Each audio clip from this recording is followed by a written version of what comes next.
You guys are here today. Usually I start stream and then I come back and it's like I got like maybe 1 or 2 people in here. But I came back, I got 10 people ready to go. Well, I am uh thrilled to have you all here. Absolutely. What's up, Freak? How you doing? I'm doing great. I got some crazy news for you guys. If you give me 1 minute, I'm gonna log into something else real quick. Actually, sorry, let's do something. So I am about to do a takeover, and I don't want to put that takeover off too long because they've got a limited schedule. So I'm gonna open up Demon Lord stuff real quick. I think this is on the main account right now. And then I've got one surprise to show you real quick. Hey, a sacred, nice. And then we'll go do the account takeover. Let me message them, and I'll be...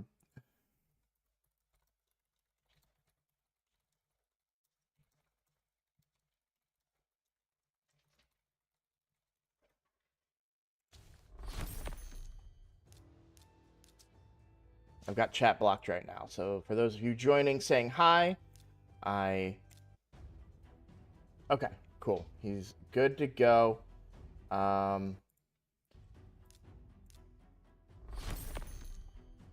Or they are. I don't want to assume. All right.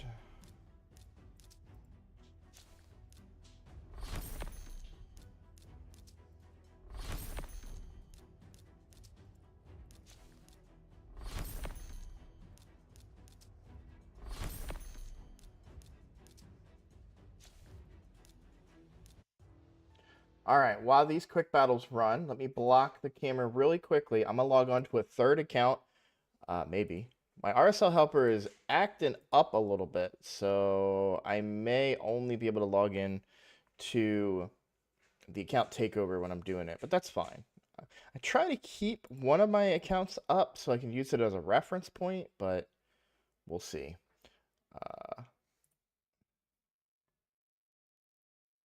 All right, so the surprise is loading. It's a third account, so that's not... I mean, I've already spoiled half of the surprise. I'm sure you can figure out where this is going, but there's something so friggin' ridiculous that you guys are going to get so mad at me for, and I love it. I'm so down for how upset you guys are going to get with me at how my luck just never ceases to exist. So check this out.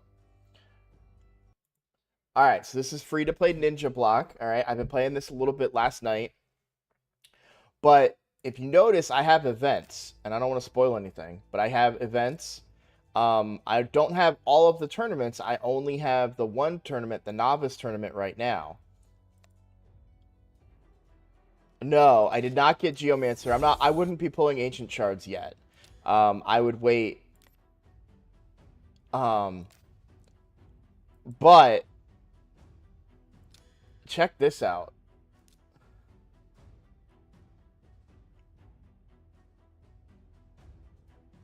So I had a Dungeon Divers last night. And in that Dungeon Divers, I needed 1,000 points. That's it. Was 1,000 points. So I just... Because Ninja is so OP... I have not. We can talk about that in a second. I'm not caught up on the news. I apologize. But because Ninja is so OP, I was able to do Dragon's Lair 5 in 38 seconds. And so I just ran Dragon's Lair 5. I got a whole bunch of starting gear for my account. Guys, I've only done the first 3 stages of campaign. But Ninja's so good. I don't even have good gear on him, but I did... Yeah, it's a new free-to-play. So I did Stage 5, and by farming Stage 5, I was able to get 25 of the crystals, so I get a free epic at least. And it could be... Could you imagine for 1 second that I get a free-to-play account with, I mean, like, Dracomorph and Ninja to start, right? You've got your weaken and decrease defense on one ability with Ninja and a bunch of poisons, or even Necmo Thar as a champion to go with him, or Pythion who would carry me. Like, this is so Stupid. So, um, you're good, Hyper. No offense taken. Um, but yeah, so I've already recorded the first video, and then last night I grinded and grinded and grinded to get this prism shard. It didn't take me long. It was only 1,000 dungeon diver points. And I didn't think I was gonna do it, but then I realized I had already got 300 points just doing campaign, and I was like, I can keep doing campaign, or I can just go do dragon and grind it out. So. Um,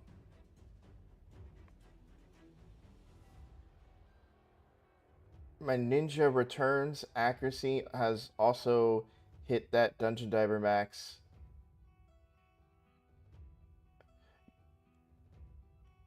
So, all right, but I'm gonna block this out. I am going to oh, I also did really quickly. I also did easy clan boss, and I did something kind of cheeky. I'm in my clan, my clan that just whooped, um, right? And in this clan, I did easy clan boss, on this account, and I hit the max chest. I did like 1.2 million. So then I went and did it with my free to play, my Wixwell team, and killed it so that I could get 2 chests. I was like, yeah, I can do this. So I'm giving this account as much of a head start as I possibly can. So we'll log off of them now. Let me go finish. I need to do. I guess I don't have to log off, but I want to do the other two. Wait, what was my score on this? Okay, I just wanted to make sure it didn't fail.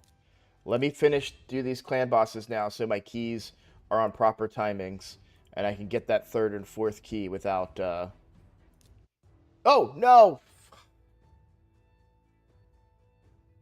This is the main account. It's fine. Oh wait, no, I did that right. Nope, yep, I used 2 keys. That's what confused me. I was like, I have 2 keys. I have to do this one. I gained a key on this account from a mission that I completed per Marius.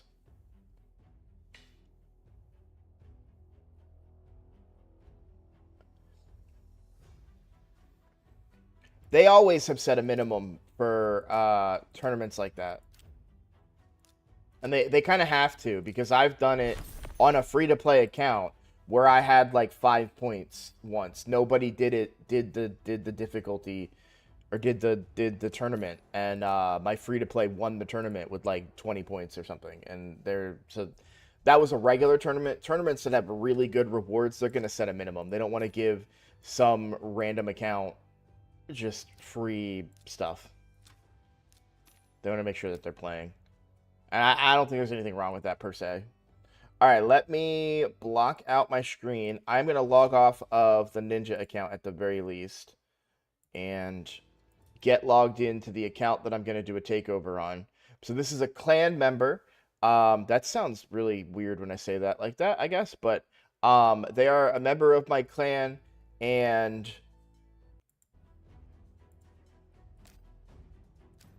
um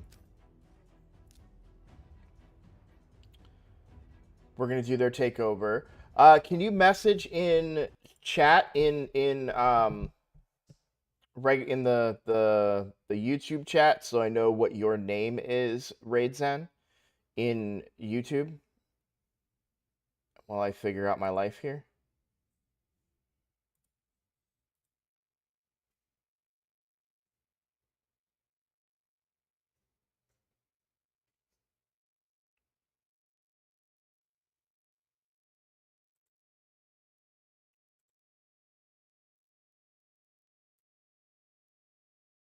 Okay, so you're Jordan. Got it.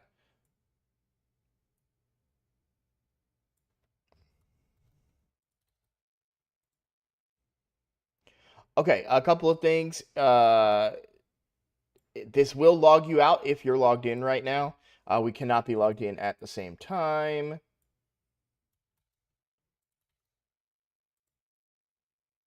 You need to message me.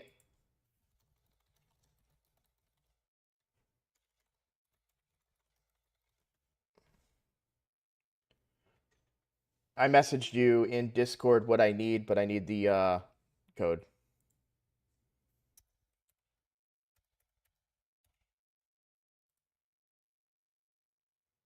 All right, cool.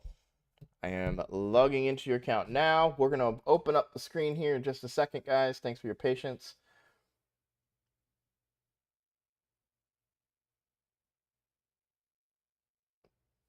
Anytime they do events like this, it's all about milking us. That's why they did double legendary.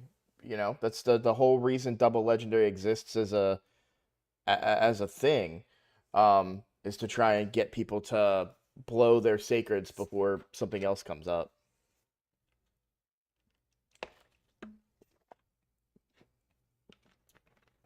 It's a 6-star though. I agree that a 6-star soul for Ninja is the surprising thing. Usually it's a 5-star. To give them a 6-star, you're guaranteeing that he gets really good stuff. I'm sitting here playing this like it's my account. Okay. All right, we are logged into Zen Logics here. Yeah, I'm gonna do a tiny little intro to this, and I am gonna have recording on. It'll probably be a very long recording. I might do something with these recordings at some point in time, but I don't know what. But we're gonna do it here. So I'm gonna do a little intro, and then we'll get started. What's up, everybody? I'm Roadblock. This is a Raid Shadow Legends video. You can see I'm actually not on my account. I am doing an account takeover for a member of my clan today. I believe our focus is kind of PvP, but as you know me, I'm going to take a general look. By the way, this is so awesome. I just noticed this. We have elite energy. But I'm going to go over everything, kind of give them a rough overview, my thoughts on their account. So I just kind of want to get started, and we'll get right into it. So first thing I like to do is kind of take a look at the roster and see what we're dealing with. Well, we've got a great start already. You've got a Harima. That's awesome.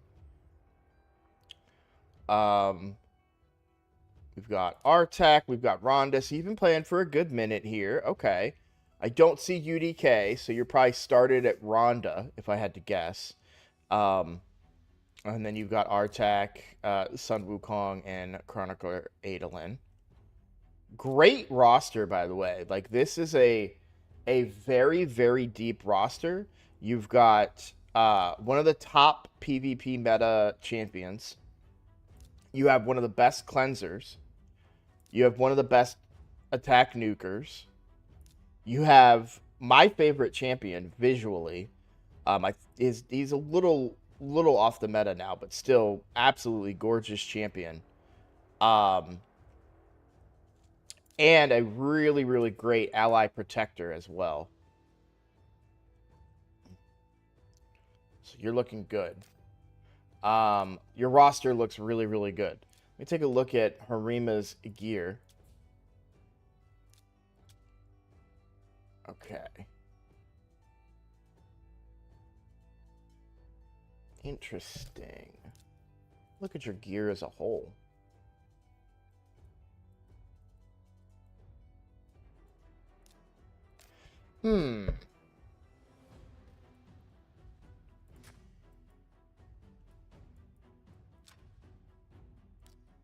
Alright, so you haven't used your keys yet. It doesn't look like.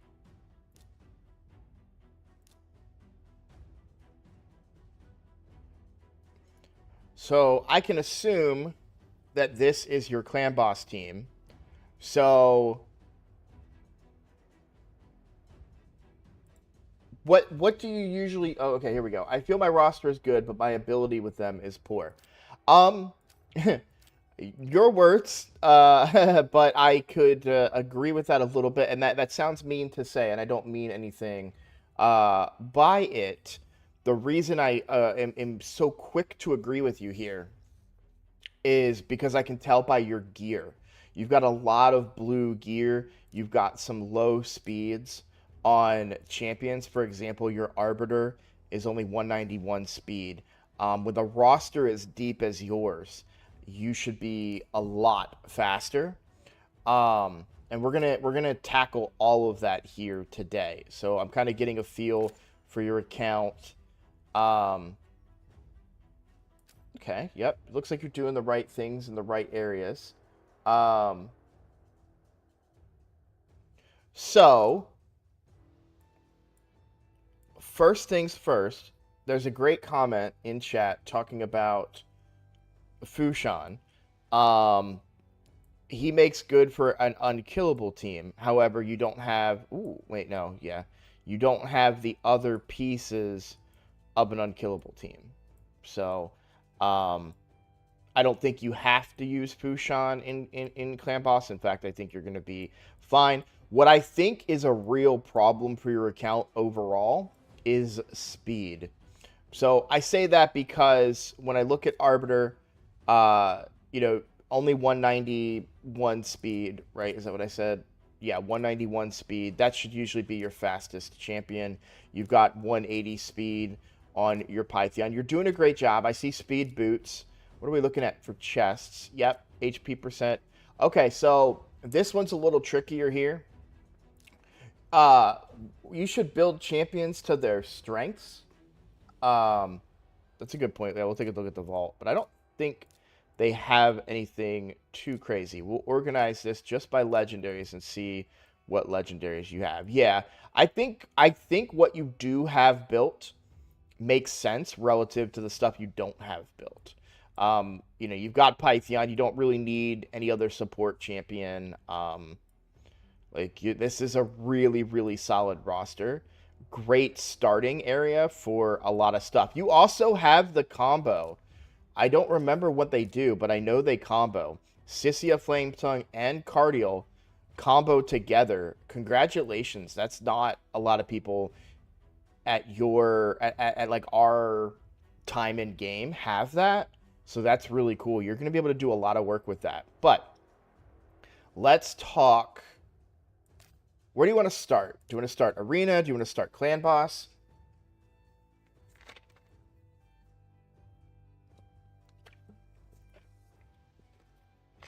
Yeah, I don't know why I don't, to be honest. I'm using a team from a while ago. Vault is full of trash and fusion champs. Yeah, no, that's fine. Clan Boss, then Arena. Okay. So, for Clan Boss, obviously you're using a team from a while ago. I would definitely not use that team any longer. I am going to suggest a team and go with that. All right. So one thing about your roster is I am not familiar with a lot of the champions you have. So I'm gonna have to play a little bit here. So, all right. We do get speed in all battles from Elva. And Cardial has speed in all battles. I think Cardial should be in your Clan Boss team. I know that the aura from Fushan is higher, and Fushan is good and all, but he is quite squishy. And you don't have to worry about any affinity type stuff. Oh boy. Oh boy. Okay. I saw a 3-star ring on a Cardial, and I died a little inside. No offense meant. I may say stuff that's a little on the humorous side for entertainment value. But if anything offends you, please let me know. I'm a little scorned after yesterday, or the other day. Okay. So I like Cardial because you get that survivability from Cardial. You're going to get Ally Protect here. And I don't know if I want to go Python, but I think I do.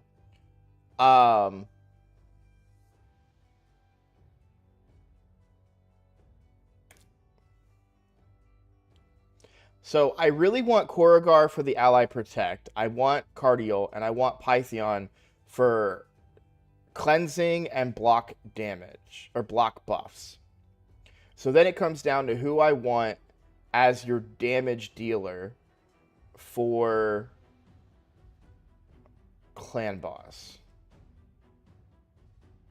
Could probably do a Cult Brawler, to be honest, with that 5-star blessing.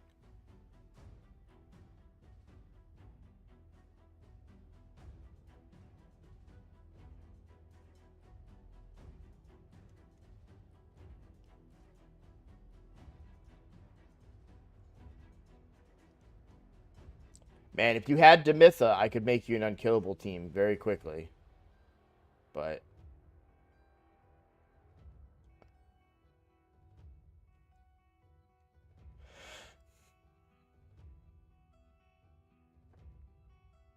so Ninja is gonna be your damage dealer.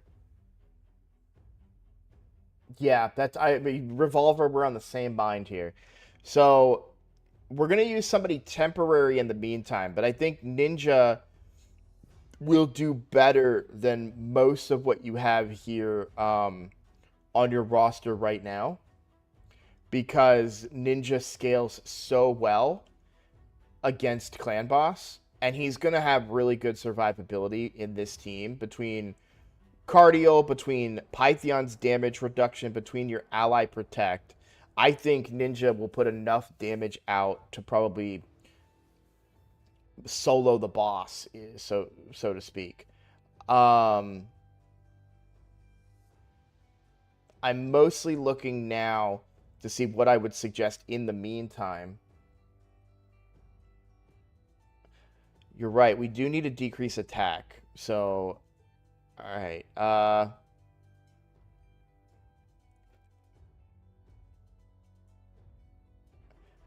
So I'm thinking this. So Occult Brawler, people sleep on him. He's an old school clan boss killer. And he's got a 5-star blessing, which means that you could decrease the defense of the clan boss quite a bit. And I think your damage is going to rack up often. I don't know how well he works in an ally attack team, which you have here. So let me do a little bit. So Hyper, you're absolutely right. Venomage is a great champion. This guy's roster is beyond Venomage. Like you're thinking, like you don't understand. This guy has cardio Sissia. Actually, what if we did Sissia instead? I got to read the abilities, but I mean, we're talking. This guy's got Korrigar Deathbell. This guy's got Pythion, Cardiel. Like I don't use Venomage on my free to play account anymore. Anywhere, right? So when you have a roster this deep and you're looking at epics that are good early game, but this guy should be in the end game with this roster. The reason he's not is just a lack of a little bit of knowledge, and that's what we're here to give. So, yes, he has great champions down here. Like I could say, like I use Farrakhan the Fat in my main clan boss team on my main account, but we're using Cardio. You know what I mean? Like Cardio is 3 times as good as Farrakhan the Fat. Like you gotta understand the value. Elinaro might be a good, interesting option as well. But yet, oh, you know what? Occult Brawler is not gonna work with Pythion. I just realized that. Um,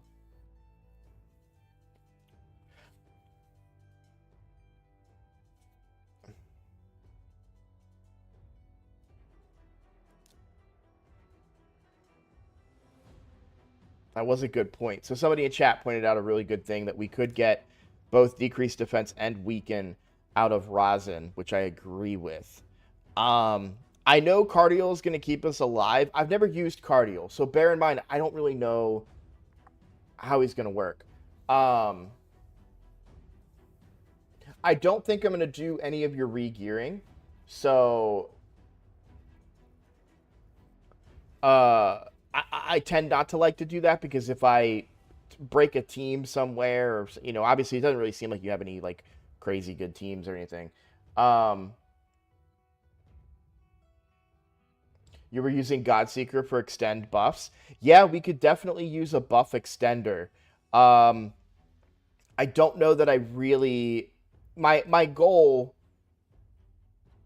Eh, this so I will admit to you that a weak point in my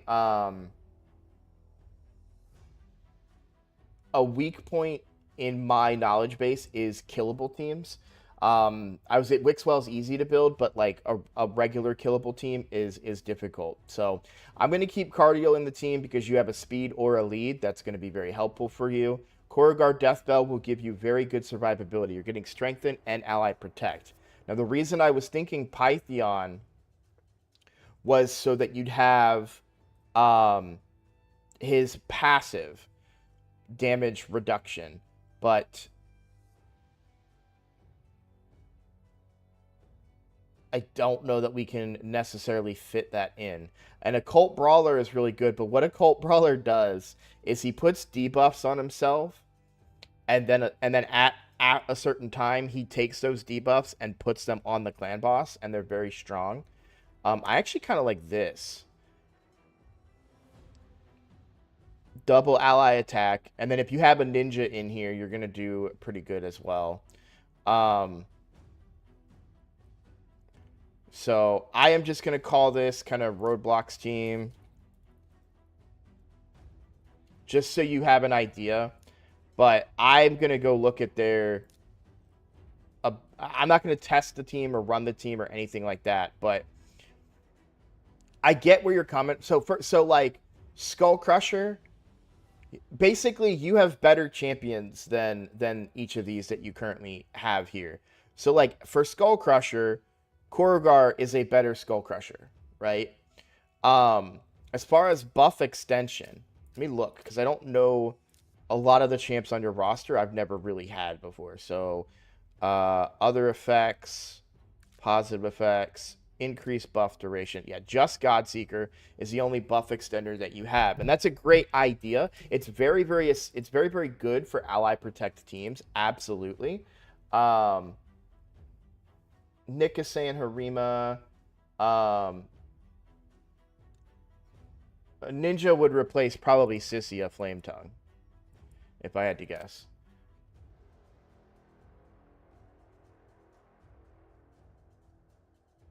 So I don't know that this team needs to be as speed tuned as others, but you said that your current team was. So let me look at the gear on these guys, and I also want to look at the interaction between Sissia and Cardiel.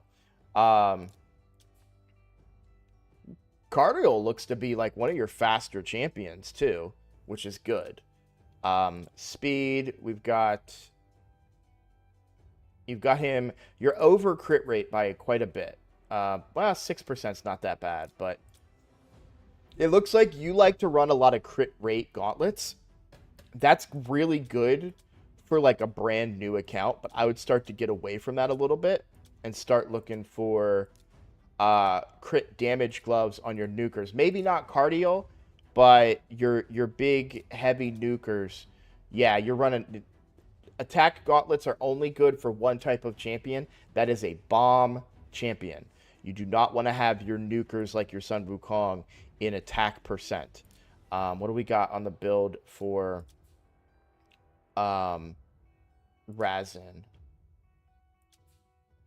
Okay, but I will say your fundamentals are there to an extent. So again, you're using a lot of crit rate gloves. I'm pretty sure I can get you a build on somebody away from that. You're also using the wrong percent chest piece here. I assume you were probably looking at it and your Razin's probably dying more than you would like.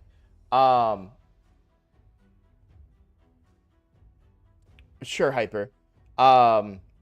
Your Razin is probably dying more than you like, so you put him in HP or something. But the reality is that you have support champions. So I want to show you something on my free-to-play really, really quickly that'll kind of give you an idea of... So we know that Hydra does a lot of damage, right? And we know that champions will get smoked in Hydra, right? So let me put my team together here. I don't need to worry about the order. I'm just putting it together so that I can show you this one thing. Who is my last champion in here? Godseeker. Okay. So this is my Hydra team. They're not in the right order, but just so you can understand kind of the concept of what you can do with squishiness, look at Razzlevarg's HP. Look at how low that is. Right? So it's okay to have squishy champions, right? It's okay to build them for damage. You know why I get away with this? I've got shields from 2 champions. I've got a revive from 1 champion. I've got heal and cleanses from 2 champions, right? So I have ways to keep this Razzlevarg alive, and he does more damage than anybody else on that team right now because he's built for damage. Yes, he's squishy, but that's I kind of want to get you to familiarize yourself with that concept that it's okay to be squishy. Also, for this particular champion, which is a defensive based nuker, meaning his abilities scale on defense, you can put him in a defense chestplate. But defense nukers are the best thing to build. They're my favorite thing to build because they're hard to kill, right? Okay, this is where we made a big boo-boo. So this is something that I tell everybody. I didn't think that you were doing this, but now that I've seen it, I have to call it out. All of this gear, so what I did, we've got the bottom 3, as we refer to them, right? Anything that has flat HP, flat attack, or flat defense, this is all trash. And how much of it do we have equipped? Let's take a look. Oh, yeah. So, bad gear on your Godseeker. This right here is why you're probably struggling on that team, right? Same Adolin, bad piece here. Anything that is flat stats is trash on your account. So all of this is silver, and that's it, including protection gear. There can be an argument maybe for stone skin. I don't abide by that, but you could make an argument because 6-piece stone skin, you know, if you can put that 6-piece stone skin on your champion and get them to live for 2 turns, it doesn't really matter what the stats on the gear is. However, that stone skin can be stolen, it can fall off, and if that happens and you're sitting there in flat HP boots, that champion's going to die. And so if you're using stone skin, you want them to live, right? So all of this stuff, all of this flat stat stuff is garbage. You won't find any of this flat stats on my account. And so just to show you, I'll do the same filter. Let me hide that filter. I'm back on my account here, and we'll do the filter. And I'm going to say, nope, I'm going to say bottom 3, and I'm going to say primary stats, HP, attack, defense. You'll see these are 2 new pieces that I haven't cleansed yet. And then equipped. The only, and this is still, I got this piece when I first made this account.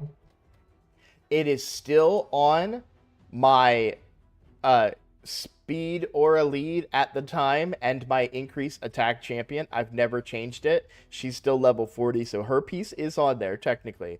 But like, this is how quickly I'm going to sell these. Like, I don't even look at them. They're trash. What you're looking for is percentage stats, speed or percentage stats, and then you'll see crit damage here on my Sun Wukong. So that's a really important area of the game that you're hurting yourself on, because you're going to have significantly less stats on the champions that are wearing this gear than the ones that would be in the proper sets. So now I didn't look specifically at everybody that had that gear on. A common reason this happens is people go sets over stats. You're not at that point yet. You're at stats over sets. That needs to be your new motto. So, how about, I'm willing to bet if I ran this team, I'm not going to. I don't want to waste a key. It doesn't make any sense for your account, and we won't really gain any information. But you said you were 2-keying Nightmare with your existing team. If this team doesn't continue to do that, use the team that has success for you. If this team works, it works. We don't need to do anything too crazy. But I'm willing to bet that this particular team probably way outperforms your current team. Let's take a look at Cardiel here. So that's a pretty good heal on his A1. With ally attacking, it's going to go off a lot. We have a cleanse here, so that's, yeah, we don't need to double up cleanses. So we have a cleanse here and a block debuffs. So really, this is the same thing that we got from Pythion.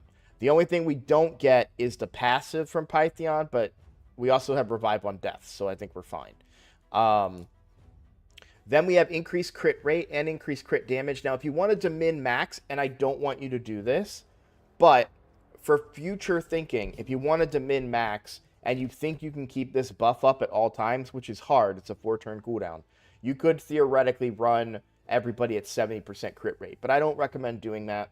I would just keep it simple. And have everybody at 100%. But you also get this extra crit damage buff. We're doubling up there. I think the replacement champion, when you get Ninja, replace Farrakhan the Fat with your Ninja. Because Farrakhan is redundant in this team. We already have one ally attacker. We don't really need more. We already have decreased defense in Rosin. We don't need more. He does bring poisons, which we would be losing. But Ninja is going to do more damage just overall. And with ally attacking, and if you build him right, that's a big thing, you build him right, he's going to smack for you. And you're probably claiming him tomorrow. Don't wait until Clan v Clan. You may be tempted to wait till Clan v Clan. As your clan leader, I can tell you, don't wait for Clan v Clan. Pull him tomorrow, Champion Chase Tournament. You're going to get mad points for him. Don't go for the soul. You might be a spender. Maybe you try to go for the soul if you want. That's up to you, but it's going to cost you a lot of money. I don't think that you should be spending. But at the end of the day, getting Ninja tomorrow during the champion chase, get him leveled up, get him into this team, and you're going to see instant results, I feel like. We may not have decreased attack. Let me keep looking because I don't know the kits of anybody yet. But less damage. I wonder if this doesn't count. I know it doesn't, but it'd be cool if it does. Okay, whenever an ally attacks, has a 15% chance to team up with them and join their attack. This champion will attack with their default skill. Always joins Sissia Flame's Tongue's attacks. Can only join an ally attack once per turn. Cardio will not team up on ally attacks when they counterattack or when teaming up. Okay, so really good there. Let's look at Sissia. The A1, each hit can increase the duration of burns. Oh, we don't need Rosin. So, 80% chance of weaken. 80%. Okay, you do need to book her to get this up to 100% chance, but that's fine. And then instantly activates HP burns. Places a burn on this champion for 3 turns and attacks all enemies. Has a 75% chance of placing on all enemies for 3 turns. Grant an extra turn if an HP burn debuff is placed on all enemies. And then increases champion speed by 3 and damage by 3% for each ally and enemy under a HP burn debuff. If Cardinals, all allies will heal by 3% of their max HP from HP burn debuffs instead of receiving damage and losing HP. So, yeah, she's your decreased defense and weaken. So we can modify that team a little bit and take Rosin out. Because Rosin's quite slow, as is.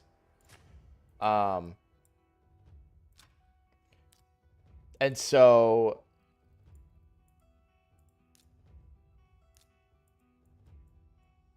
I would take Rosin out then because we have our decreased defense and weaken. Now we do need to get that buffed, of course. So I do think because I feel like the damage is, Ninja will be better than Farrakhan when the time comes. But I do want you to have a little bit of buff extension. So I think Godseeker's okay here.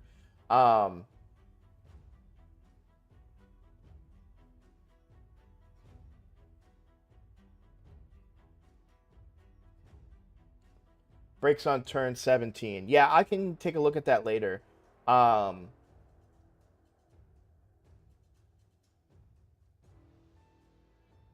Yeah, Janeway, we can take a look at that later. I'm doing an account takeover right now. But this might be okay here. Somebody's asked if Rosin might be better because he's a defense-based champion. there is a potential there for that. I don't think the power between Sissia and Cardiel paired up together is all that great. So if Sissia is dying, then I would say, hey, maybe try putting Rosin back in because he's defense based. But you've got Cardiel, you've got a ton of healing, you've got a ton of survivability from your Ally Protect and Strengthen in Korrigar Deathbell, and you've got Revive on Death. If you can keep that up, I mean, I don't really know how this team is gonna like bomb. It's really gonna be a gear issue, and I do like that she. If I go back to her real quick, activated burns, which is nice. Ninja is going to be activating burns as well. You're going to be getting a lot of burns, and burns hit for more on Clan Boss than poisons too. So, did she activate burns, or am I imagining that? She extended burns. I don't know if she activated them. Yeah, she does activate the burns. Yeah. You are right about a decreased attack. What do we have on the roster? Let's take a look.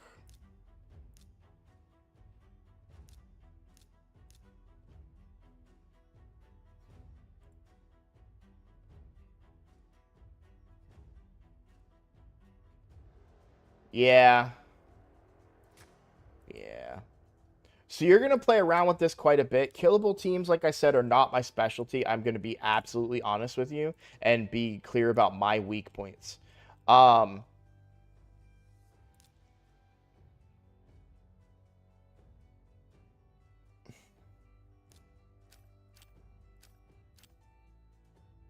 Look at Korrigar Deathbell.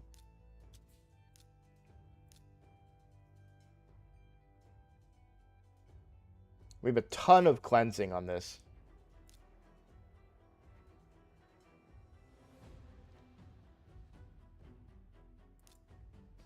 Yeah.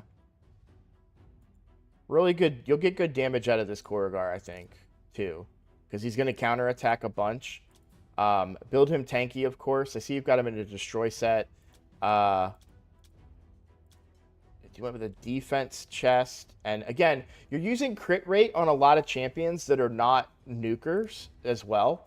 Korrigar Deathbell, also he's HP based, so you'd probably want to go HP on the chest instead. But I do agree that yeah, no, I agree. Yeah, Harima is going to be really good in this team. There because she does have your decreased attack, and it's on an A1, and you're bringing ally attacks. So we are going to modify this team just a little bit, and I do apologize. This is going to be a lot of trial and error and what works for you, but don't be afraid to move these champions around. So here's what I'm going to say. I'm going to say Harima is a lock. So let's do this. I like this. Wait, no. Cassicia is your... Okay, yeah, I think we just got to go with this. Your ally protect is going to fall off. I can't think of a way to both extend it and still give you what you need in the team. But I do like her a little bit better with her decreased defense and weaken than Rosin. And I do like that you're going to get a lot of attacks and stuff from these champions. Harima brings you decreased attack on her A1. And you're going to get a lot of ally attacks based on the concept of this team. Now, no, Korrigar Deathbell is a better Skull Crusher. You guys have this, like, addiction with Skull Crusher. It's not necessary. We have ally attack, and we've got Korrigar Deathbell, who is just better. I don't think we need... I get you want counterattack. We don't need it. And we have to fit a ninja in here at some point, right? And I don't want to remove Harima for ninja. So we have... we have your decreased defense and weaken. This is your survivability. You have your ally attacking and healing here. And your speed aura. Let's not forget, that's the big part about Cardiel here, is that speed aura that's going to make this team faster. Ninja will probably go here. And in the meantime, I would probably do... me make sure we have everything we need. We have decreased defense and weaken. We have decreased attack. And getting another ally protector would be fine here for the time being. So I think this team would be okay here. But then you want Ninja in here as well. And you're going to see Cardio, a lot of us don't have him. Cardio is just going to do cardio things, and they're crazy. So I think you're going to be happy with what this team will do. You're going to have cleansing, so the decreased speed won't be as much of a problem. You're going to have the ally attacks, which is going to do a lot. You actually have 2 cleansers in here because Korogart is a cleanser as well. But he's bringing strengthen. He's bringing ally protect. We don't have an increased defense champion, but that's okay. Harima is also passively decreasing the defense of the boss as well, which I like. And then we're giving that ally attack, so we're giving a lot of opportunities for this decreased attack to land, right?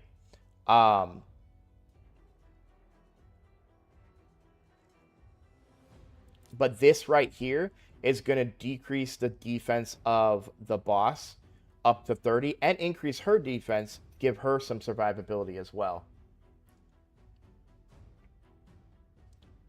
So this account, as far as the roster goes, is really, really solid. Really, really good. How much silver do you have? You got 30 million silver. I'm going to rebuild your Harima, I think, because I think Harima can carry you in a lot of areas of the game. So let's take a look at your dungeons real quick.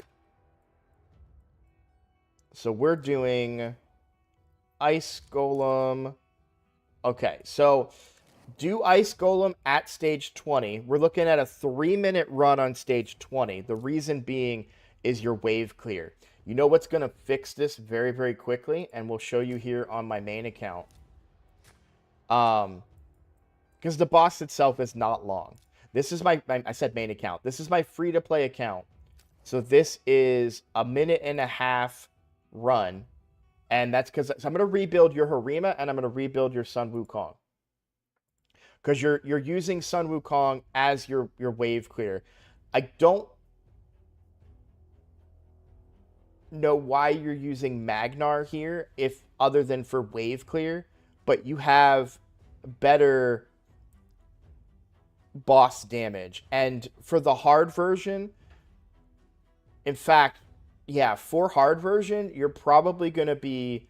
Ninja's going to do really good for you on the hard version, as well as Sissia Flametongue with Cardial. You should be using Cardial in every single team that you have. Cardial is insane. He has increased speed, which you want. Yeah, sorry, he has the speed aura. Sorry. You guys are going to yell at me in chat. He has the speed aura, and... so that's going to get your teams faster. Artak is really, really good in Hard Hydra as well. But Hard Hydra is more vulnerable to HP burns than regular Hydra, but still, regular Hydra, you should be able to blow up pretty easy. One thing you got to be careful about with regular Hydra and your Cold Heart here is Cold Heart will trigger his counterattack more often. So you want to watch out for that. I think something you might want to look at for like, now this is not my favorite boss, but I love speed auras now. So this is like a fundamental concept for your account, because you have a speed aura with healing, cleansing, revive on death, and a lot of that's protected, I believe, as well. I don't remember. It could be the running... anytime I see him in arena, it's always protected. And then you have your decreased defense and your weaken, as well as HP burn and burn activation with these 2 champions right here, as well as ally attack. You have everything that you need in these 2 champions, just flat out. And I think, did she have a triple hitter? Am I imagining that? Yeah, she also has a triple hitter A1. So you're talking like for Fire Knight, you're getting a ton of attacks out of this team. So really, really like that combination as your like main thing. The core of any team you make on the account. For most fights, there are fights that you don't want to use her on, but everywhere you're probably going to want to use Cardio. So we've got that. Then you've got your wave clear is going to be your Sun Wukong. I'd like to rebuild him. And then it's just damage. Artak is really good, particularly in this area. If you need more survivability, you've got Kurogar. I don't think you would need that. This is where Ninja is going to be in every team. He's the boss killer. For me, it would be like Geomancer. For you, it'll be Ninja. And I think you're going to be really good kind of everywhere you go. Now, for regular, the strategy for regular Ice Golem is Poison Exploding with Elenarl, but I don't think you really need it. I just think you're going to be able to kill them pretty easily, if I'm honest, on stage 20. I mean, this team doesn't have any of those tricky mechanics other than Geomancer. I have your cardio cleanses just like my Mithrala cleanses, so that's not a problem. I use the speed aura, as you can see. Yours is the same aura, I think. I think his aura was 19%. Yeah, so you have the same aura, just better abilities off of it. So, I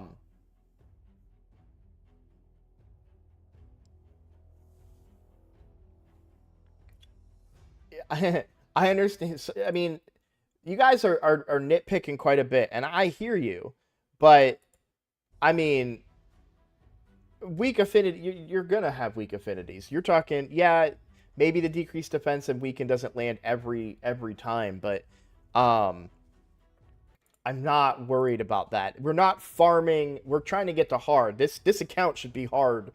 They should be farming on. They should be farming on hard. I mean, stage 2 or stage 6, and then eventually stage 10, right? So we're setting concepts here, guys. You guys are focusing short term.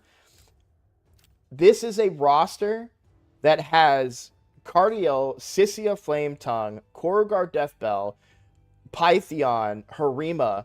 I mean, this account is more stacked than most people's accounts in my clan, right? So we have to understand what we're talking about here. We're not talking about, they're not struggling to beat stage 20 Ice Golem.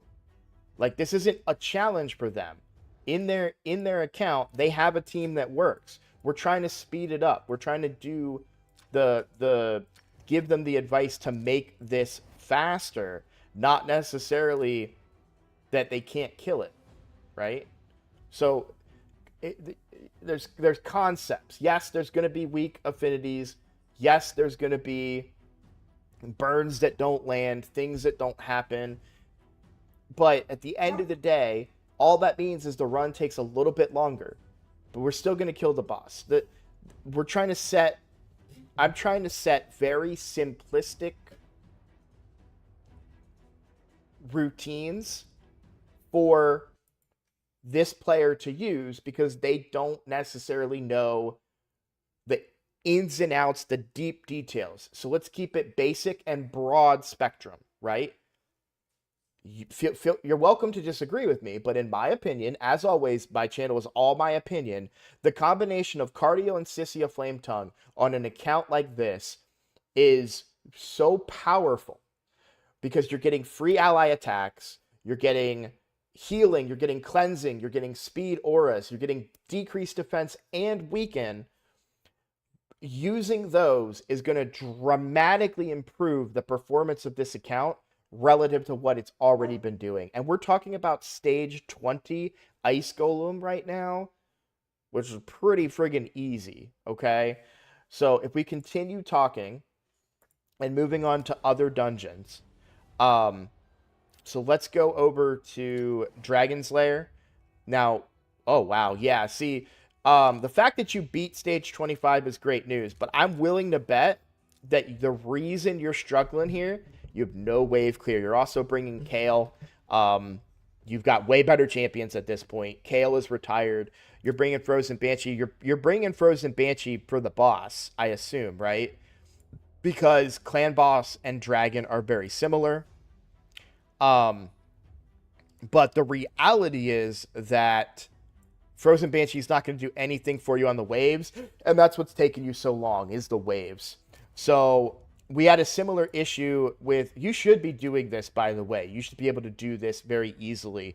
Your gear is ish, right? And that's where we have to fix that part of it, is to rebuild the gear. And that's why I'm going to rebuild your, you have silver. I'm going to rebuild your Sun Wukong and your, I don't usually do that, but because you have 30 million silver, I'm going to rebuild your Sun Wukong and your Harima, okay?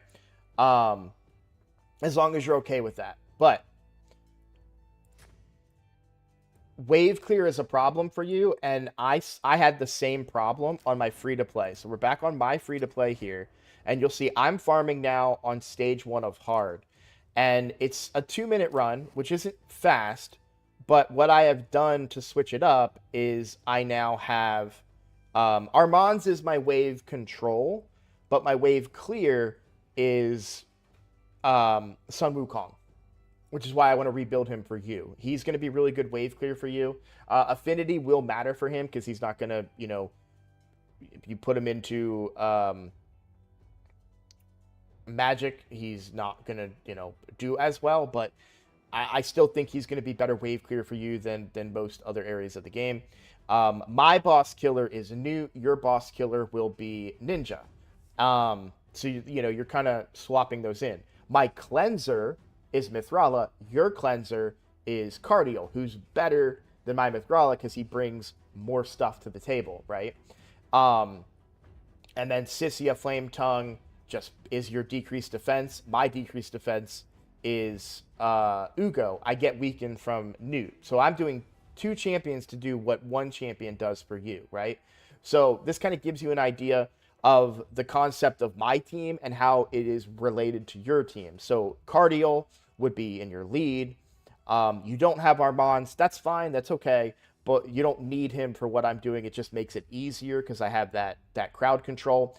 If you needed that crowd control, you certainly have some champions on your roster that are capable of giving you that crowd control. You could go with some freezes maybe.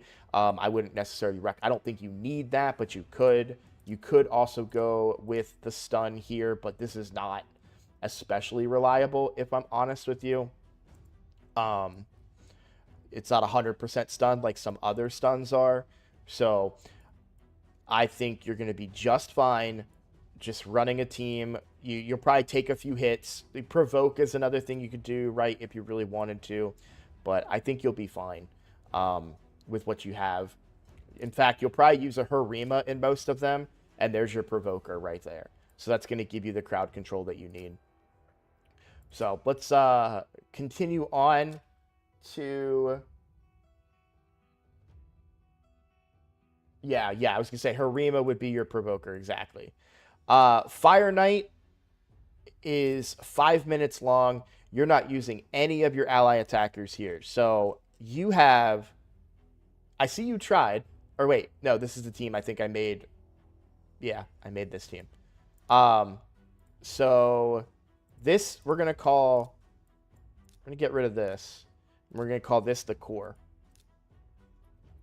So this is your core. Okay, this is going to be the core in anything that you do in this game, and you're going to see what.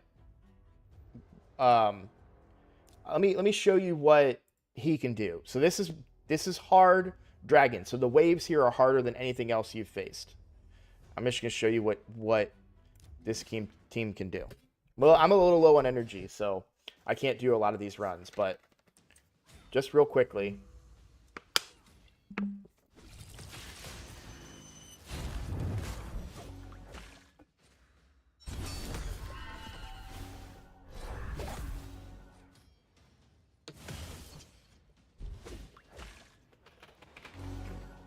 Now, I probably should re-spec him and use his A2 here instead of the A3 to open.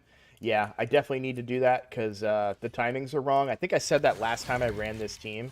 I'm not going to reset it because I'm low on mana, or energy. But as you can clearly see, um, he's able to clear the waves, and he should be faster. He's going to do more damage in your team. He's going to be faster in your team. Um, Maybe not faster, but I think he's going to do more damage in your team overall. But that took 1 minute to get through the waves, and the boss part, that's the easy part, because I've got Newt. Your ninja will do similar level damage, but you're also doing ally attacks in your team. You're doing a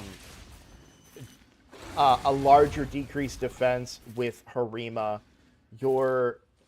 I do have Seer. So my Seer, I don't have enough gear on my account for ignoring defense for Seer, which is why I don't use Seer anymore. I just use Sun Wukong because I didn't have... I know, I use Seer on my main account for Dragon and all the dungeons. She's my wave clear.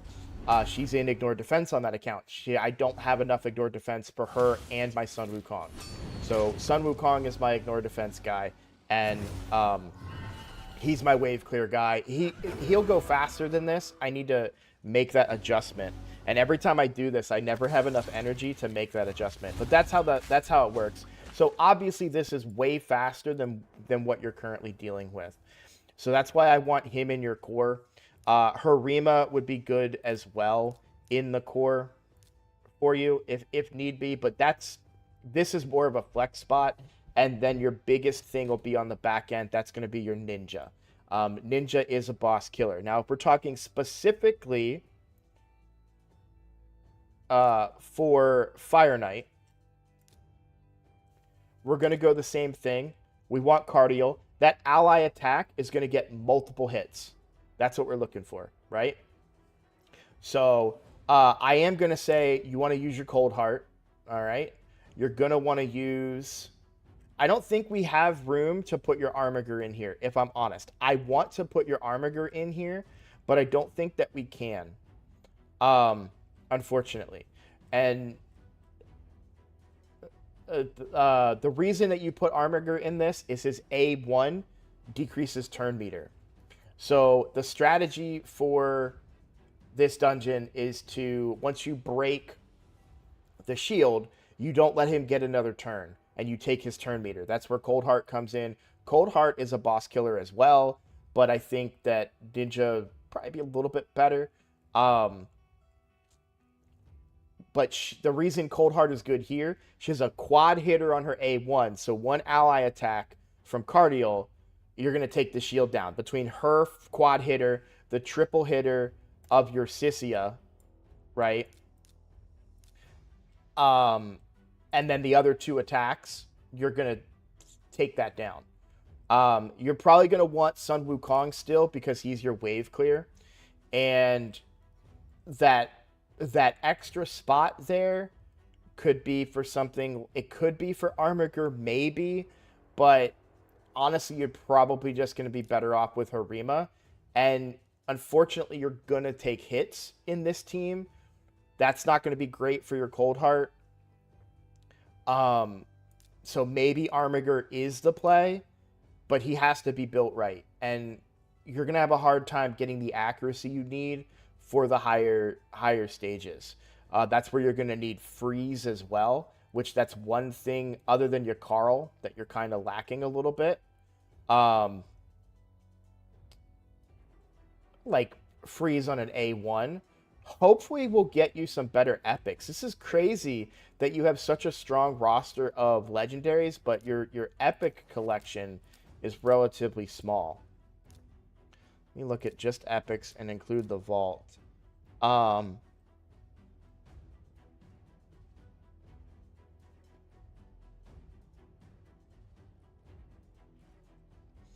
So at some point, you're going to get Neldor.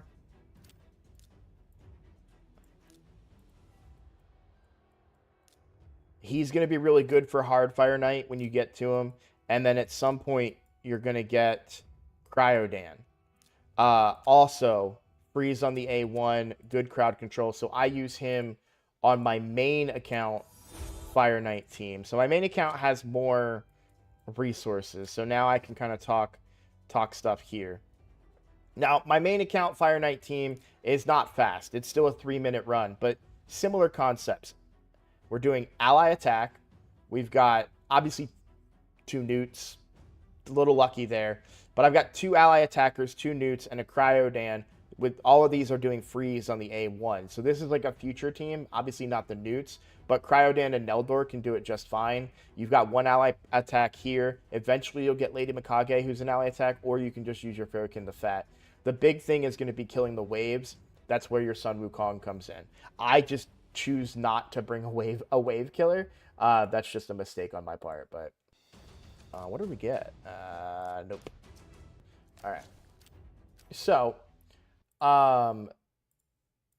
that's like your plan for Fire Knight. But Fire Knight normal will go. I actually feel so confident in this team. I'm gonna run it for you.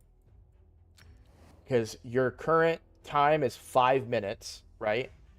So if we do this, well, shoot, your gear isn't good enough to kill the waves with your Sun Wukong as it is. Let's rebuild your Sun Wukong, and then we'll come back. I'm probably going to be doing this for the entire day because I love your account, and I'm super excited about. I can tell you don't farm a lot of Spider because you have no accessories on this account. So let's talk a little bit about Spider. First of all, you have a very, very fast Spider team. You need to be farming Spider more often. This is where you want to be farming for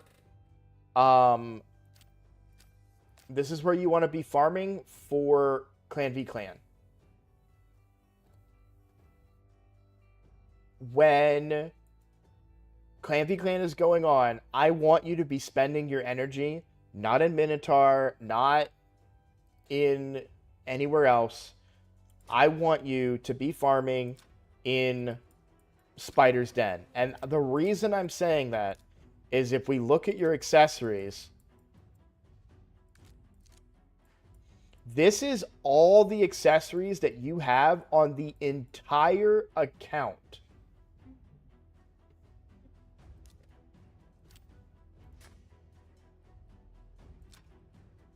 So just to put things in perspective on both of my accounts, this is how deep my accessory pool is. You have 7 pieces of accessories. Sorry, 3, 4, 5, 6. Yeah, you only have 6 accessories on your whole account. I have 900. On my main account, I'm going to have 1,400. I'm going to tell you right now. Yeah, 1,483 on my main account. So, let's go back over to the free-to-play. Accessories are extremely valuable. I know they're good silver, but you need to be keeping them. You could probably do hard Spider, by the way.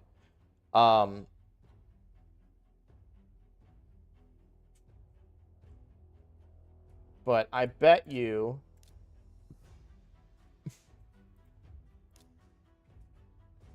so with your gear filter, what I want you to do, if you really want to nitpick and you do want to sell stuff, obviously I don't want you keeping blues anymore. Your account, you need blues, to be honest, but I want you to start just get away from them because it's a step backwards. Your account should be at the point where you're only doing epics and higher, if I'm honest. But you don't have to do attack amulets. You can sell all of those, but keep everything else. So this would be my recommended for you right here. Also, something that you can do as well. I'm going to hit confirm on that. But if you do the gear filter for the other dungeons,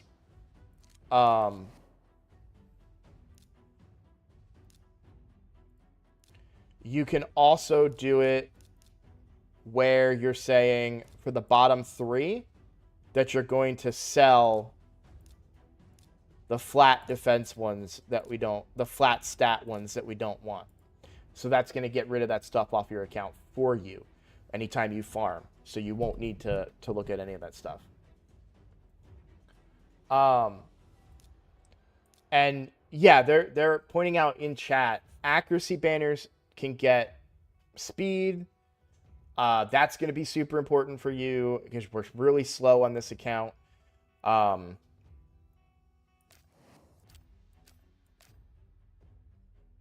So first thing, well, all right. So that was dungeons. Don't worry about Sand Devil and Phantom Shogun's Grove for now. There are really good teams that you can build that are easy to build. You already have parts of one. So on my main account for Sand Devil, you have Godseeker and Ninja. That's the same thing as my Godseeker and Newt. You just use Godseeker and Ninja. And that team's going to work. It's a well-known team. Search it. You'll find a video on it. I'll probably make a video on it at some point as well.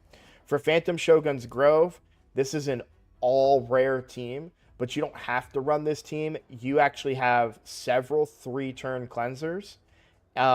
Paragon would be needed. Gnarlhorn would be needed. And then you could run your Cold Heart and your Ninja here, and you'd be fine. Those would be your boss killers. They're going to do just fine here.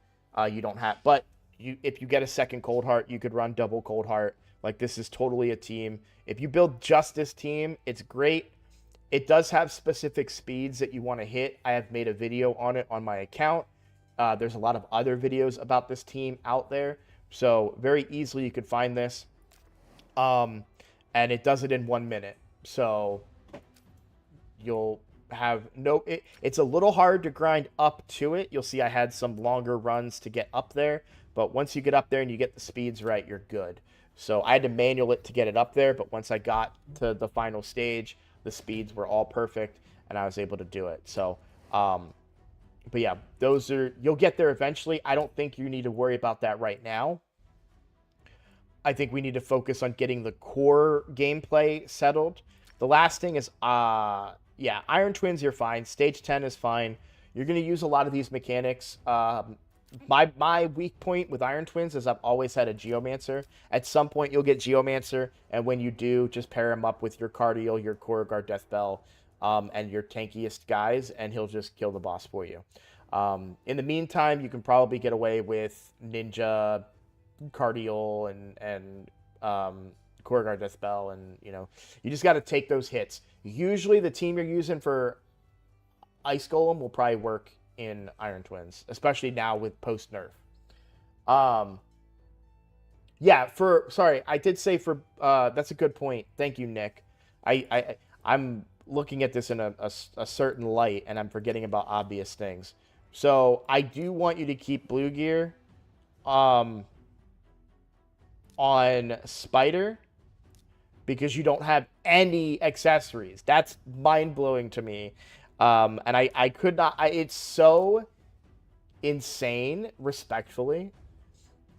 It's so insane to me that my brain cannot process that you don't have accessories in your inventory. Like, I cannot... It does not compute for me. And so I literally gave you advice based on this knowledge that, oh yeah, he's got accessories for days, and he doesn't. So, okay. I hope I've helped you with the dungeons. We've talked a lot about clan boss as well. When it comes to Doom Tower, you're doing fine. I bet you these runs take you a very, very long time, but you're already... No, yeah, see, you're already using them. So the same principles you're applying here to do Doom Tower, you can apply elsewhere, right? Let's get the rebuilds going. All right, we're going to rebuild Harima. I highly doubt that I'm going to be able...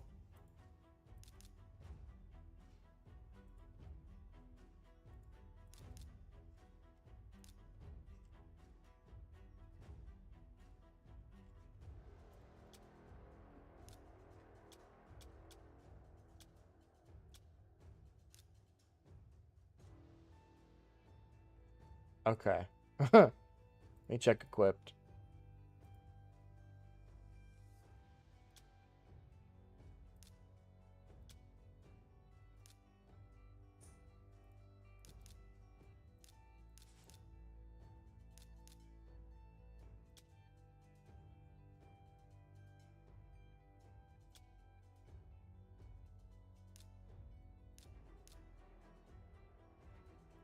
Man, you don't keep gear at all, do you? Okay. I take back what I said. You need to keep getting blues. I didn't even realize your main course of gear was so low. Um, this is going to be a real challenge because I really want to put crit damage gauntlets on your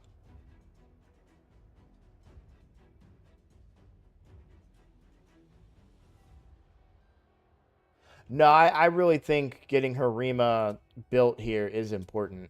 I want to be able to do crit damage, but I mean, I can't even find a defense chest plate with crit rate other than this one. But maybe I need to set my standards a little bit lower.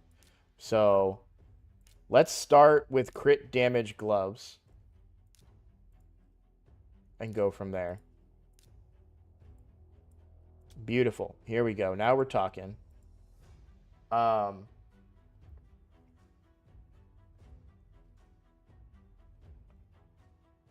I kind of want to build the Harima first because I think Harima can carry you in arena. So can Wukong to an extent, but and we have defense percent. Yeah, this is really good for Harima. We're gonna level this up. Please give me some crit rate. Oh my god. This is gonna be really rough. Great that we got defense percent. Like, I'm not mad about that. But we are gonna have to find crit rate elsewhere. So now let's find your fastest boots that have crit rate and crit damage. Looks like you've got them on already.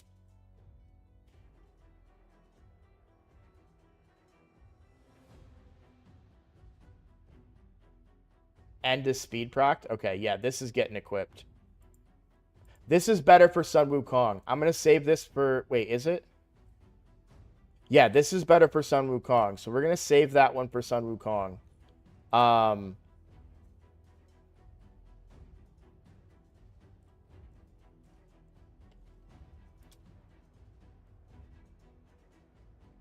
think we take this piece here. And maybe we can rock a crit rate set, too, to get you the crit rate that we're going to need. So we're going to go here. I probably should be using the fitting room, to be honest. All right, so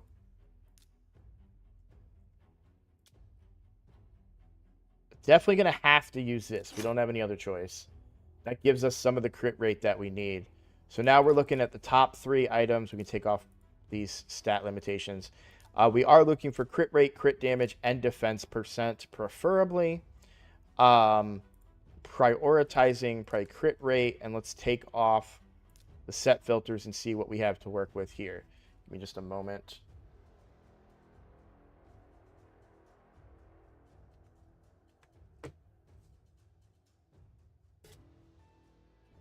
Ooh, I'm intrigued by this piece a lot. Triple into defense here. We're getting 10 more crit rate. Let's give that a try. And then this shield. We got some speed here, which we're already much faster than what they were. I am losing a little speed with this, but maybe I want to go for something that gives me more crit rate right now.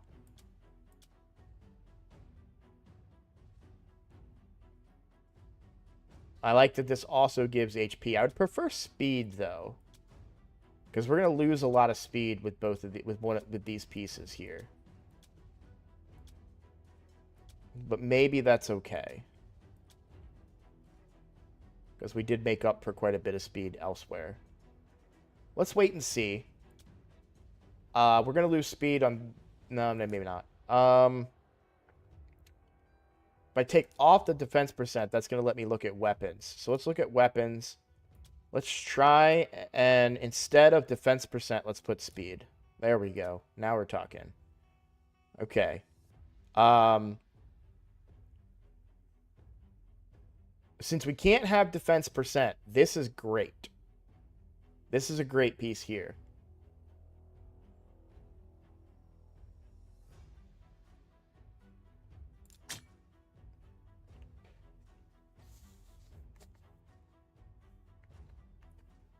All right. I am going to have to make sacrifices, as I can see. So we're going to need highest possible crit rate instead. Let's look at everything. So this shield gives a ton of crit rate with speed and accuracy. So if we do that shield, there we go. That's our crit rate right there.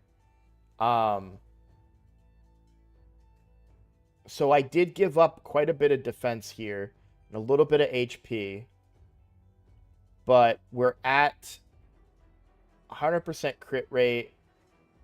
Remember, that's a big increase from where the crit damage was because they weren't previously using crit damage gloves.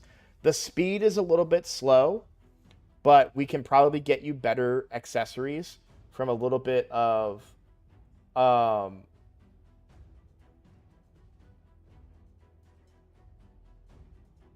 yeah, we're about to get more accessories coming. We're gonna get more gear coming from Clan Siege here in a little bit.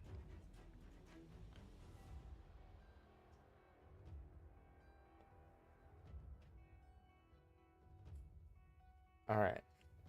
Now, I kept talking about your Sun Wukong being your wave clear, and I still stand by that fact. But the reality is that you're gonna want your Sun Wukong in Savage, Lethal, or Instinct, which I think Harima being built first is better for you, and I think this is the better build for your Harima, but it's relatively weak because she doesn't have any way of ignoring defense. So I want to be clear with you about that up front, that this build does have its weaknesses. Getting a big chunk of crit rate here is really good for you, as well as speed. Accuracy, not so much. I mean, yeah, I'm not really banking on her to land the provoke. And on the champions that you know, it's irresistible on Demon Spawn anyways. Do I run my Harima with accuracy? I don't even know.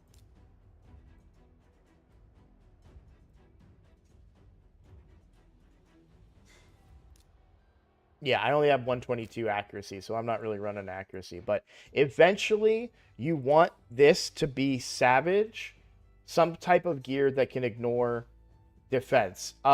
Because she's defense-based nuker, it is okay-ish to do something like Cruel, but this is more of an attack-based type gear. The 5% of defense ignoring isn't really gonna be as good for you on Harima. I think you'll be better suited with Merciless or Savage, Instinct. Instinct would probably be very good on her because you're gonna get that defense ignoring, but also a bunch of speed for free. So then you could run her in less, you know, that you'll hit your speed goals that way. Instead, where is Instinct? Is this your only piece of Instinct? Is that why it's not showing up here? I don't see the symbol. Am I blind? I could be all equipped. Let's do equipped. Yeah, there it is. So all of your Instinct gear is currently equipped. Oh, were you previously running Rhonda in Instinct?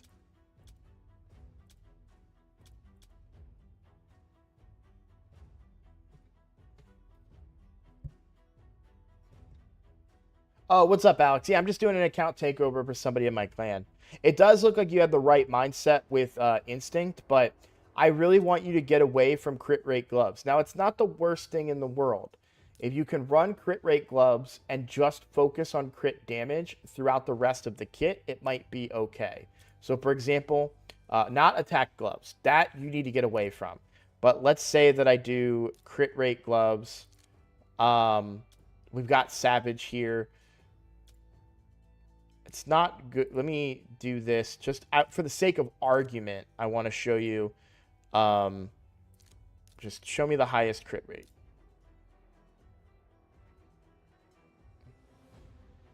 We'll do fitting room.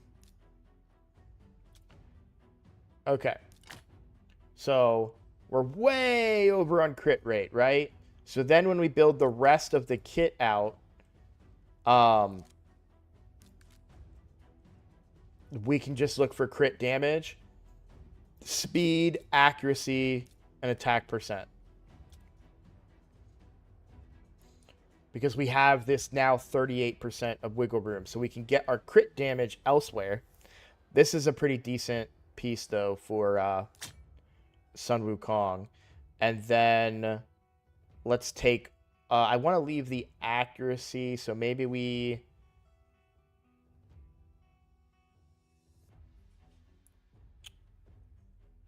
Let's keep it on and look for a shield. So we want speed, crit damage, and accuracy. We've got a shield here. But that takes us a lot of crit damage goes away if we do that. What is the shield that you have equipped?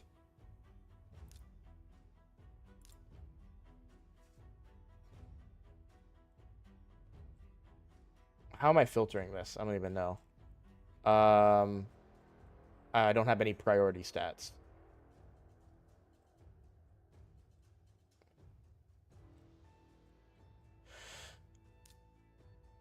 We can take that off. I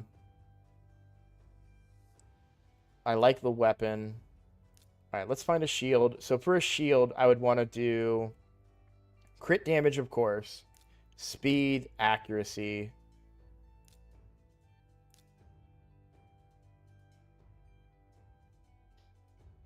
Okay, so this is the shield you have. You've got 2 crit damage, 1 into crit rate, accuracy, and HP.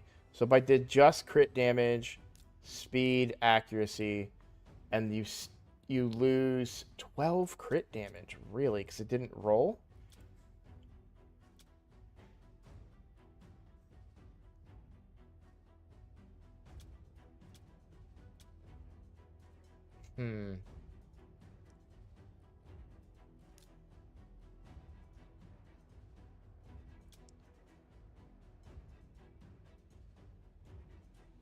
All right, I think the shield you have on is got to be fine. I would like it to have speed. That's the one thing it doesn't have. But you got 18% crit damage here, and we're running crit rate gloves, right? So I gotta get crit damage in where I can. And we don't. Oh yeah, we can't have attack percent, right? So all right, that's fine there. If we go for the helmet now. And I'm going to look for speed, crit damage, accuracy.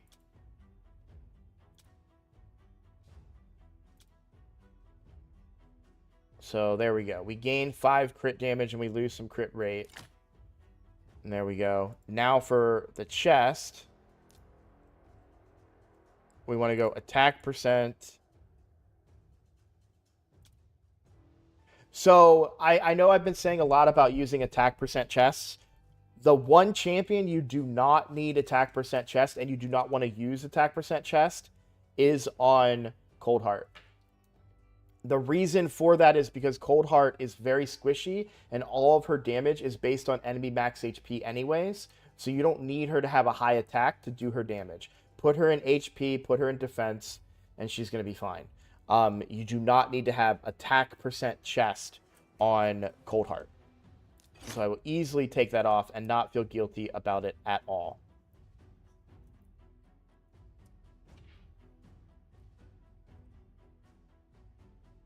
Okay.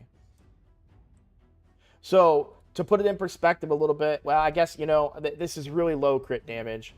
We want speed boots. We're looking for crit damage here. I did say this was really good for Sun Wukong, so we'll keep this. And yeah, we're right about where I want to be.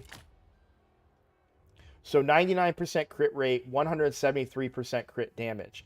Now, imagine for a second, now all these pieces that don't have crit rate, a little bit of crit rate on all of them is going to give you that 100% still, and then you'd be able to have a ton of crit damage on here. If we do primary stat crit damage, 80% crit damage, right? So obviously we need to find 60% crit rate on some of these other pieces, but that's easy to do, and you're just locking in that large crit damage amount like we did with Harima. So this build is better than what you currently had a little bit. You're just so limited by your gear right now.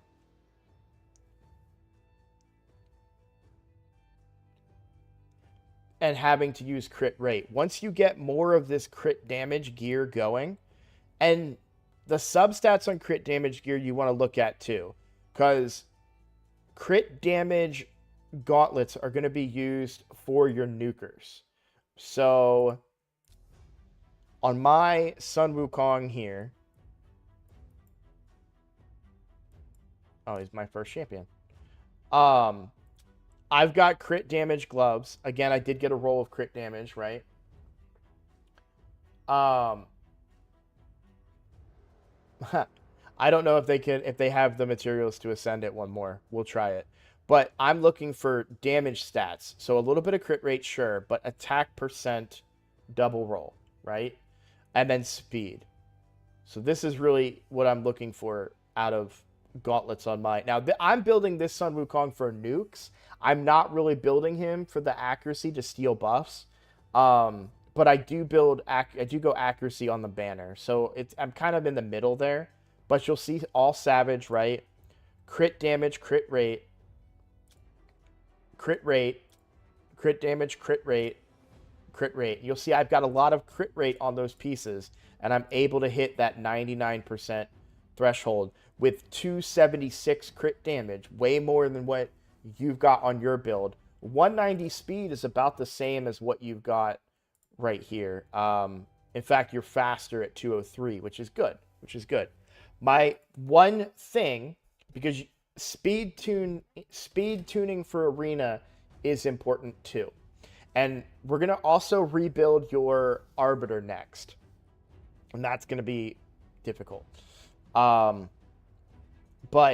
for arena, I just want you to focus on a speed team. Now, Harima is not really a speed team champion. And to be honest, she doesn't pair very well with Arbiter. She would pair better with your Mithrala.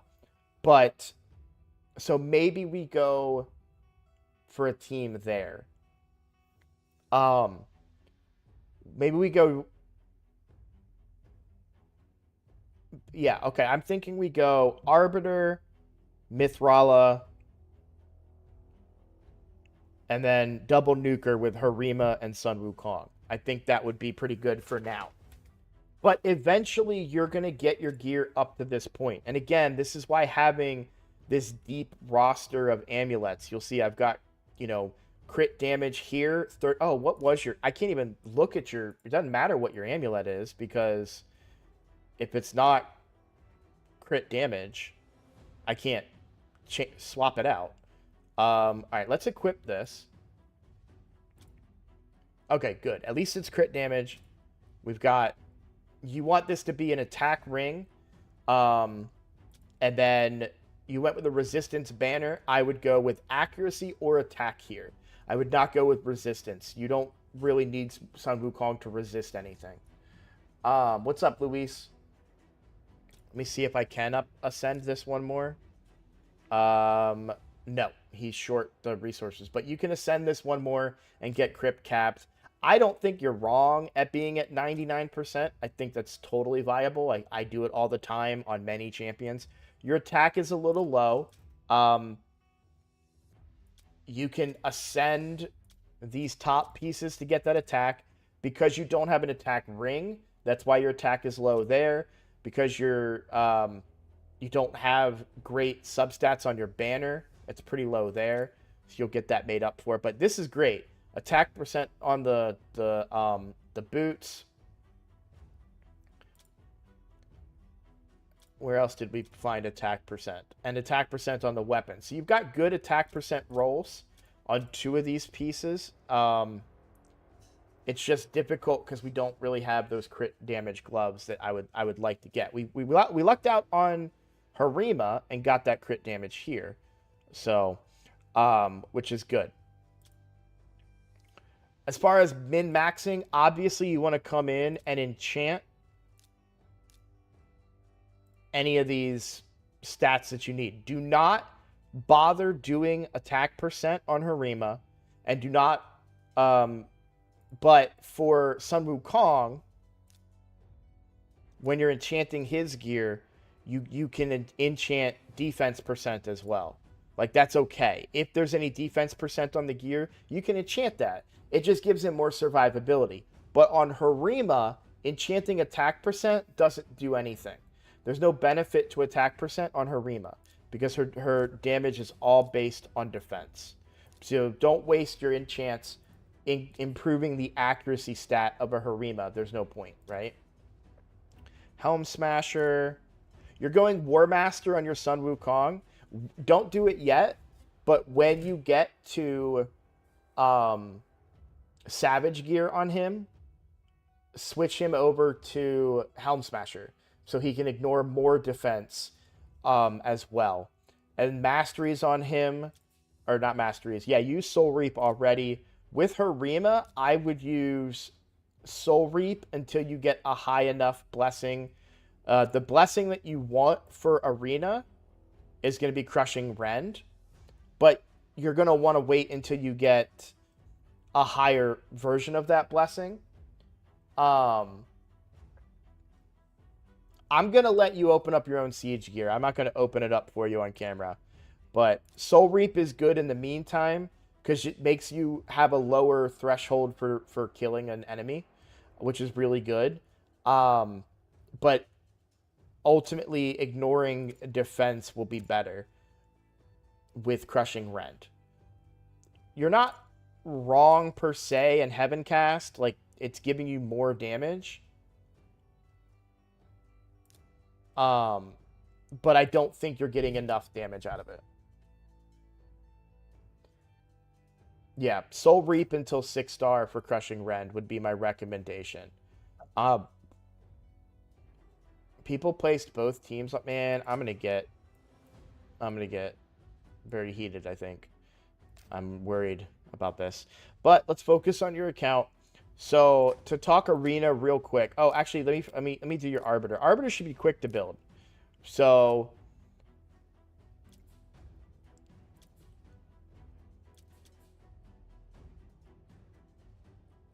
okay.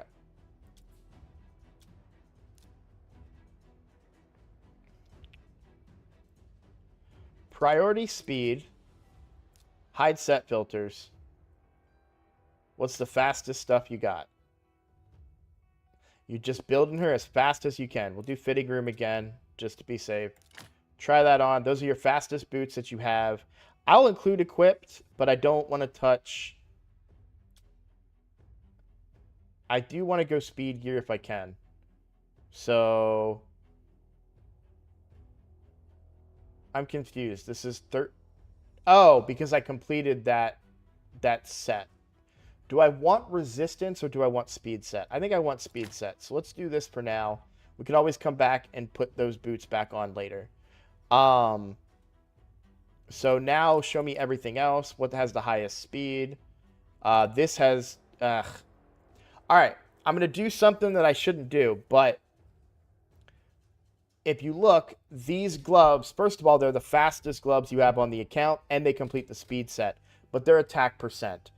Attack percent gloves are only good on bomb champions that are their bombs are based on attack. So these are not good for any champion that you currently have on your roster, and they're not good for your Arbiter. However, it completes the speed set, and you did get 2 rolls into speed on it. I'm going to use them. These need to be replaced at some point with HP or defense. So I want to be clear about that. But for now, that is giving us a lot of speed. Okay, so for a shield, we have this shield with a triple speed roll. This one has a double speed roll, but do I have a matching piece? So if I do this one, and this one per se, that's 258 speed. If I do this one and this one, that's 263 speed. So we're going to go with that. It's just way faster. So we've got those two done. So now we're looking at weapon and chest. So you've got, this is your fastest chest, and you already have the fastest weapon other than what Harima has. So if we put this chest on, there you go. You now have a 285 speed Arbiter.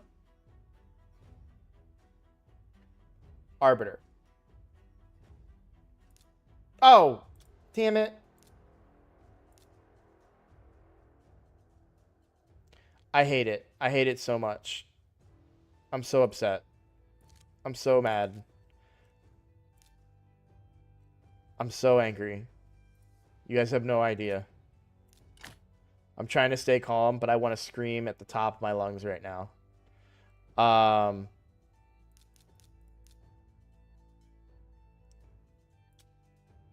This. And then I used this. 285. Okay, we're going to equip it. Are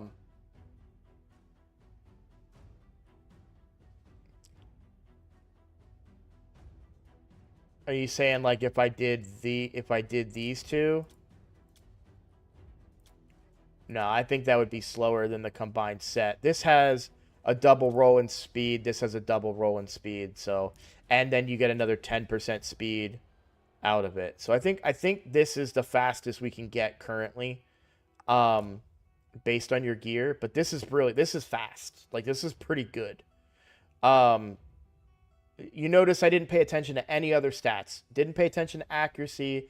Didn't pay attention to, like, if I could get HP or defense percent here, I would. Same here. And I did get HP percent. Great. This is a great Arbiter piece right here. I don't care about I just want her fast because we want to go first. That's all we're trying to do. Now, we do need to rebuild your... Oh, you don't have a Mithrala. What am I thinking? Who do you have that has increased defense? Elva.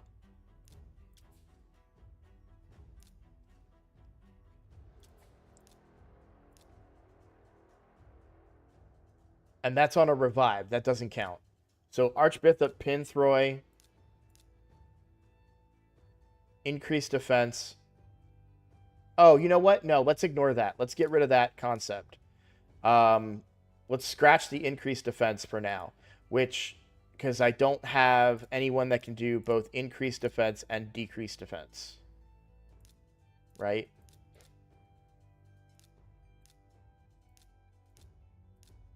This is really good though. He's going to be really good for you and your Harima. All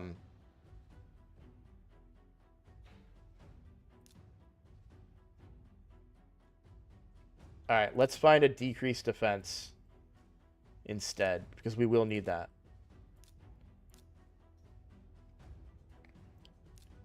All right, so Sissia is 202 speed. That's pretty good, and she has all of her gear still. Yeah, Rosin's too slow, so we'll go with Sissia. So here's going to be my arena team, and we're going to test it out too. What are you in arena? You're gold 5? Good. Looks like, yeah, you're just constantly taking those easy battles. Let me find a battle that you probably think you lose and see if we can win it here. I bet you think you would lose this. Though your Arbiter's way faster now. You have your Sissia. I know she's only not booked, so it's only 80%, but her speeds are better for what we're trying to do here. And you're not looking for any other turn meter stuff. So obviously we're going to be faster than this team, but let's see what we can do here. He's already gold 5.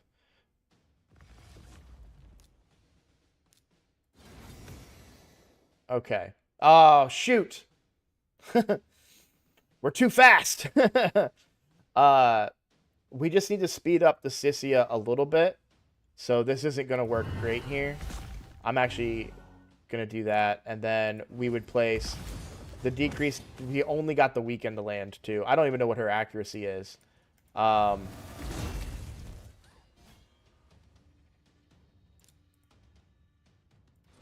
Good news is we're actually, like, controlling them pretty well. You counter this team very well with your Arima. Now, we're going to sheep him because we don't have enough damage to kill him. I can kill a UDK with my Sun Wukong. That's how good decreased defense is. Whatever, let's burn him. Why not?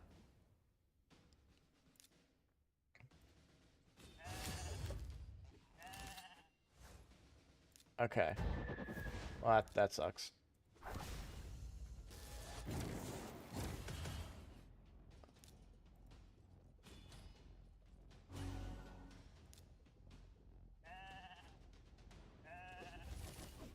I'm just curious what burn would do there. Okay. I don't think we can kill the UDK, but we'll decrease his defense by quite a bit. We'll take all their buffs off. Now I have block damage on my Sun Wukong, which is good. The UDK is also getting lower, so we're getting to a point where I should be able to kill it with Sun Wukong's A2 when it comes back up. We'll do this. We'll do this. That actually might just wipe them. Yep, and then here we go. Boom. I wish you did more damage. I wish you had better gear. I'm so upset. It's 11:30. Okay. There we go. So that's probably a team that normally you don't beat. I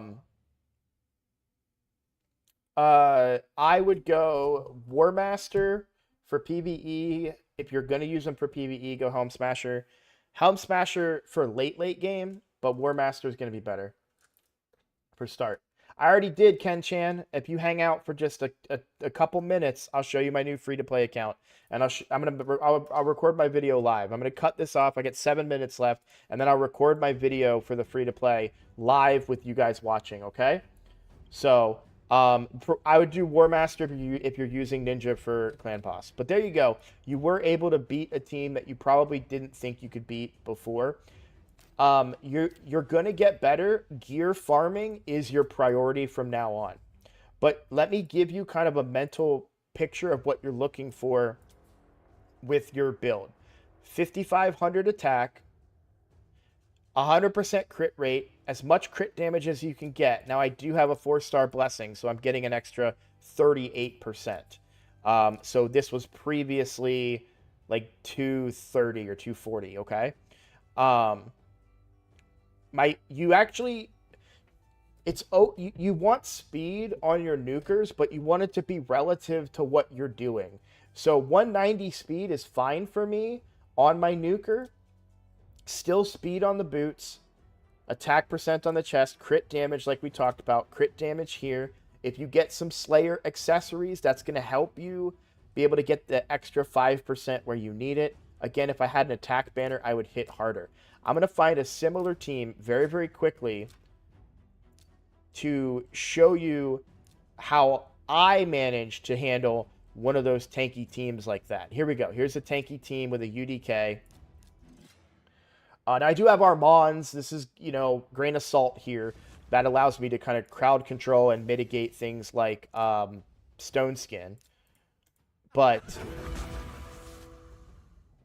the core thing I'm trying to get you to take away from this is the amount of damage that I can do. Now, unfortunately, I didn't steal enough turn meter. I'm actually surprised there. I'm going to try to steal the Stone Skin here. I don't get it. We'll polymorph it instead, which is what I was looking to do a second ago. So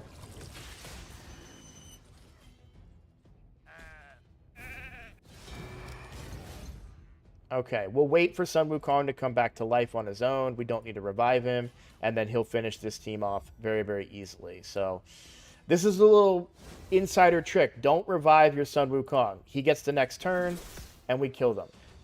Yes, the UDK was at half HP. If I could run that one again, I would, because there's a different way I could have done it to get around that Stone Skin. I wonder if I can beat this team. Probably not, but let's try. All right, Jordan. Thank you for letting me do your account takeover. Yeah, I can't beat it. They're too fast, Armands. All right, I am going to do this real quick and close their account, and I'm going to pull up my. Also, stop recording. Hey guys, thanks for watching. If you like this, subscribe. Okay. All right, there. That one closed. All right, guys. So now I am going to show you all the new free to play, and you guys are going to see something crazy. It blows my mind. You don't have to start a new account. So episode 1 is already recorded. I'm about to record episode 2. Let me go to manage, remove accounts. Let me remove. Nope, I got to switch first. Do that. Manage.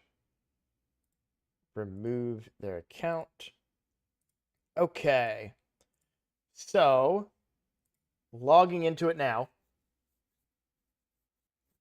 So, the reason I made this new free-to-play, one, is the main free-to-play. I'm in the end game now. Like, I don't know that I have content anymore for free-to-play players. And unfortunately, I feel like I have lapped my free-to-play counterparts. Like, the people that built their account at the same time as me, I have really jumped out ahead of them. Why has that happened? Newt has happened. Geomancer happened, right? Rebuilding Sun Wukong, which you guys told me to do forever and ever and ever and ever, and I kept saying no, no, no, no, no, and then I put him in Savage, and now all of a sudden I can do any gear content that I want. So we now have a new free to play. It's called Free to Play Ninja Block. But check this out, guys. Yesterday, I made this account yesterday. I swear on everything. I made this account yesterday. In fact, no, I can prove it. Daily login rewards. Day one, baby. After reset, even, I made this. We haven't even gone through one reset. But I had a Dungeon Divers event. And it only had 1,000 points. And guess what I got for 1,000 points? 25 prism shards. I'm going to get an epic on tomorrow. So day 3 of the account. And I could potentially get a legendary. And one of them could potentially be Teox.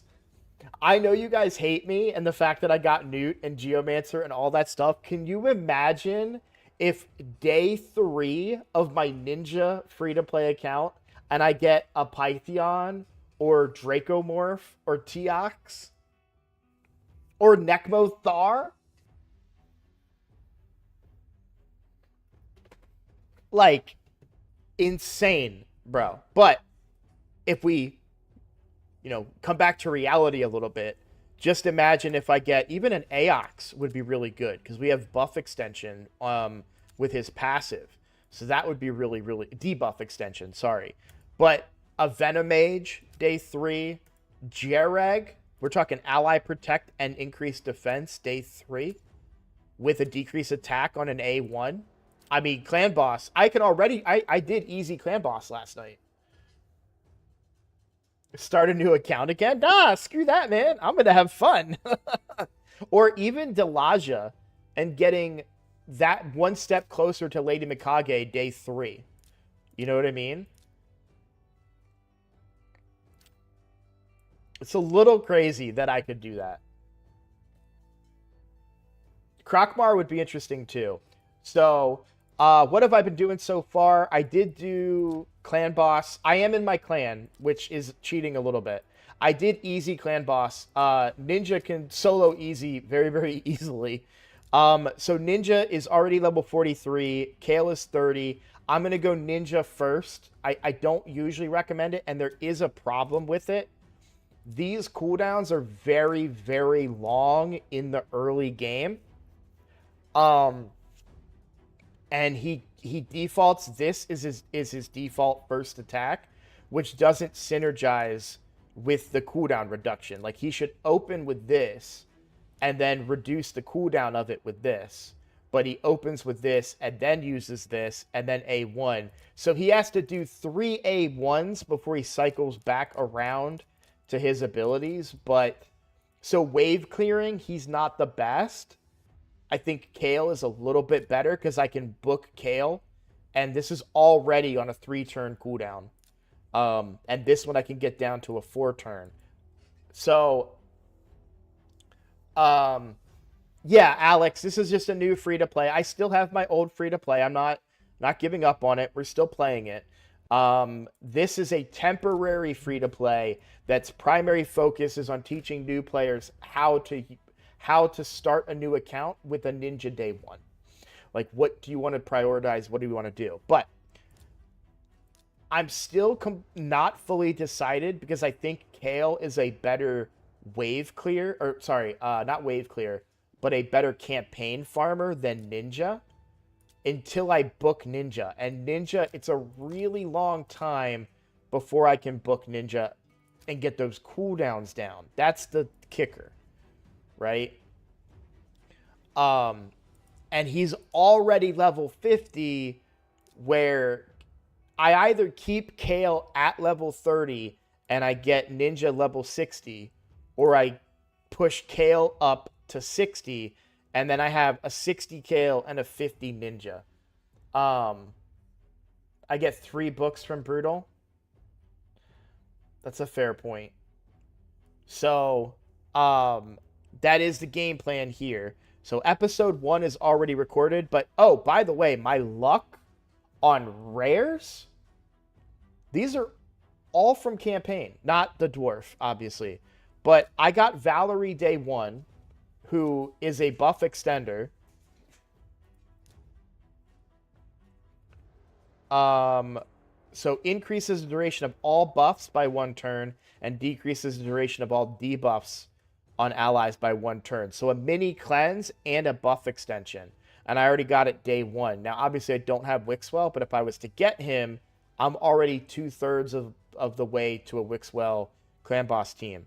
I got Sorceress, who I took me forever to get a Sorceress for Razin fusions back on the main account. I don't think I would fuse Razin on this account, but still, really, really good luck there.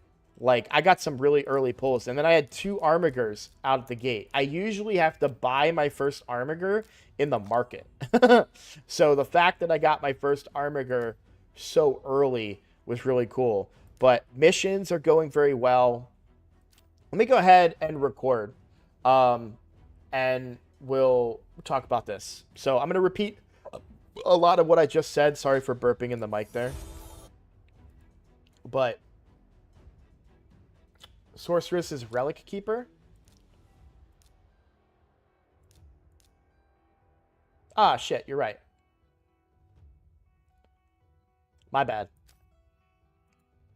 I knew she was a fusion. Who am I thinking of? I know who I'm thinking of.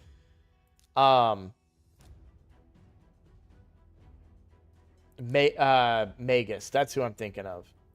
Because I never was going for Razin, and when I needed to fuse him for the mission, I had used a bunch of these as food, so it took me forever to get Magus again. So that's what I'm thinking of. My bad. My bad, guys. All those women look alike. All the evil girls look alike. Day 1, if you pulled Wixwell soon, I'll be done. Won't be jealous, really. Yeah. I am so eager to pull this, but I am going to wait till Friday. The tournament might be open to me on Friday because this one ends in 1 day, 11 hours. No, I won't be able to do the tournament. Is there anything else going on where I get points for pulling champions? There's upgrading champions. By the way, I might get to flip. Guys, I might get to flip a card. I have 1 day. I got, a little under 2 days to get another 700 points to flip 1 card and get a 6-star Stone Skin or Protection piece? Bruh. I'm not worried about this ancient shard. That's not worth it. The serpent points, are they worth it? Not really.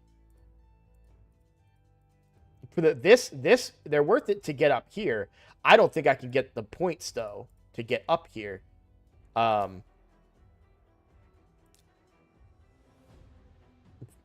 is really low to get 100 points. What is the points to get the gear? 540? Yeah, I don't think I can get the gear. I could get the Lego book, too. 3 years playing Raid, and today I got Ninja, and still no Gnarlhorn for the Raz Infusion. And I pulled almost 100 Ancients, and I got 8 Legos.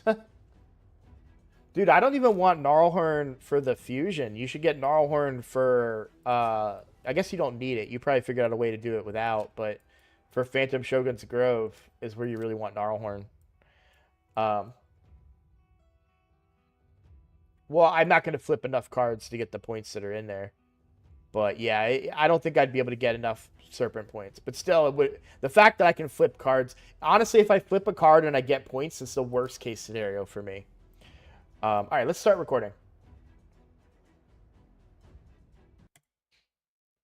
Hello, everybody. I'm Roadblock. This is a Raid Shadow Legends video. We are on episode 2 of the Ninja Free-to-Play. So a quick recap in case you're new here. This is going to be a short-lived free-to-play series that is following the fact that we get Ninja as a promo code. So a quick reminder, I put in the promo code Ninja Returns, and that gives me Ninja. He's a legendary attack champion. I went over his kit in the last video, so I'm not going to go over it again here, but he is a beast and a very hard carry. How hard of a carry is he? Well, I was able to farm Stage 5 of Dragon Slayer yesterday, and complete a Dungeon Divers event that I showed in the last video. It's gone from here, but that's because I already claimed my rewards, and I get 25 Prism Shards that I'm actually going to be able to use to pull a champion from this pool. Now, I don't think I will get to participate in the Champion Chase tournament that's coming up because I can't do tournaments until my novice tournament is over, and that's 1 day, 11 hours. I might catch the tail end of that Champion Chase, but I won't be able to do it on Friday, I don't think. Because I won't be able to do it on Friday, I am going to go ahead and pull this now. I'm going to do it here. I'm streaming right now so people can watch me. I'm going to do it recorded for you. Let's see what we get. A lot of people in chat before I started this recording have said, if you pull a legendary, you have to start over. Nah. If I pull a legendary, hey, that's the game. That's Raid Shadow Legends. Here we go.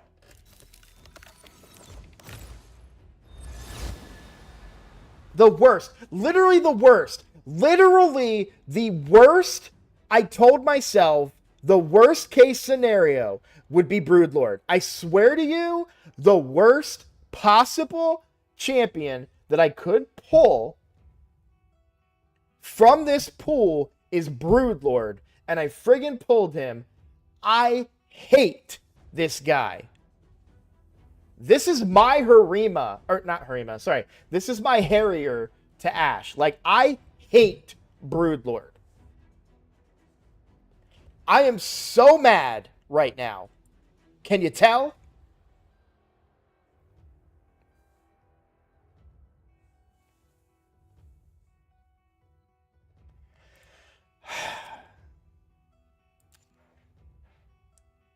It's a single target ally protect. It sucks.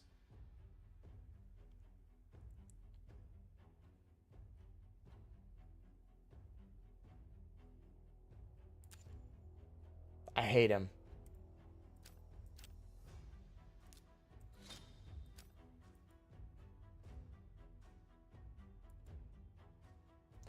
Okay. Anyways, let's continue the video. I've said my piece about Broodlord. He really is my least favorite. Like, it's him, Pitiless One, I think, but Broodlord is one of my absolute least favorites. it's so frustrating to have the chance. Like, I could have got Jareg, I could have got Venomage. Obviously, the legendaries, that's a long shot. 6% chance. I'm not stupid. But even getting like Aox would have been fine. Delaja would have been actually really good against Hydra or a clan boss early game, as well as getting Delaja for the Mikage fusion later on.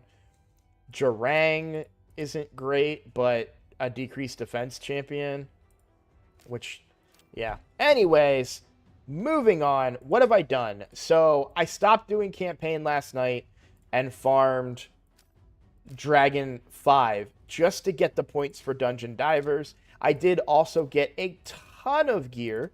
If I show you my filter and just new, you will see I've got a bunch of gear. Any speed on this? Crit rate, crit damage on a speed set, not bad for a 4-star. No speed, though. Did I get any good speed boots? Let's take a look.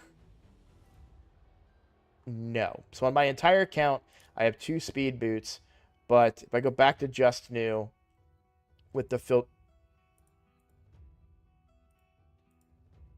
Oh, okay. Well, now I can't look anymore. But I did get a bunch of gear. Accuracy gear is going to be good for me. This is a pretty decent, I got some crit rate and some speed here. Did I get any crit rate gloves? No. So far my gear, not great. But that's the game, right? It is what it is. The best gear that I'm going to be getting is going to be from where I got my first set of boots on Ninja that I took up to 12 here. Double crit rate roll. Great start on my Ninja. These are the free boots that I get from my new player rewards here. My login legendary, or login epic rather. So I should get a chest, and then I think these are going to be crit rate gloves. So we're going to work our way up and get that Ninja built better. But Ninja is the only champion that I've got some gear on. And other than that, I'm going to use Broodlord as food. I'm not even kidding. I'm going to use him as food. I hate him that much. So I've been doing a bunch of challenges. We've knocked out a bunch. I cannot do this challenge yet. I do have an accessory. When you, I did use the referral code. But I don't have a champion leveled high enough to put this on. Yeah, you have to be level 4 to wear a ring, and Sacred Order would as well. So I'd have to get War Priest up to 4, which she will eventually be because she'll be food. And I'll throw a ring on her real quick to knock out that challenge. But I've been doing challenges and missions. You'll see I'm at when one of each type of life artifact from Karok Castle, which we've already done. Right, so we'll just go back and do that again real quick, and that's going to get me some experience. I'm trying to level everybody as I'm going along, so I've been leveling up my Kale, my Valerie, my War Priest, and then I'm trying to get levels on some of the food and such as well. So what I'd like to do here, and let me check the calendar and see if we have a champion training or anything. I know we have probably not, because there's a champion chase. So really the only champion training that we have going on right now is this Deck of Fate events. So if we talk here a little bit about the Deck of Fate, there is a good chance that I can get some really good accessories to start the game. Now, these are amulets and banners, which means that people will have to be ascended and 5 or higher.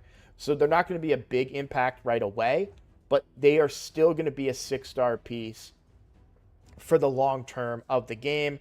Plus the substats that I would get, I would really prefer Stone Skin. If I could get a Stone Skin and get that extra 8% HP, going to give me a big boost.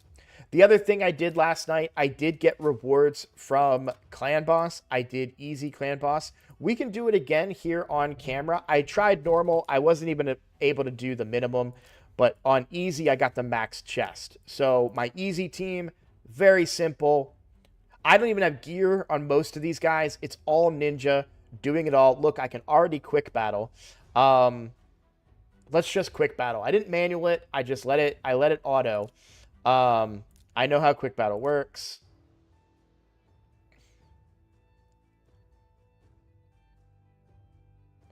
All right, so 1.14 million. I think that's just a little bit less than I did last time. So I will use another key in easy to get that little bit of extra to get the max chest, but there's no reason to not do it. There's a chance I could get an ancient shard. I'm not worried about this gear at all. I do like that I could get some of the potions, right? Because I'm going to need to ascend ninja. So I want to show you guys. Let me do a fight real quick. Let's do. I don't want to do Karak Castle because we can do. Let's do a dragon really fast.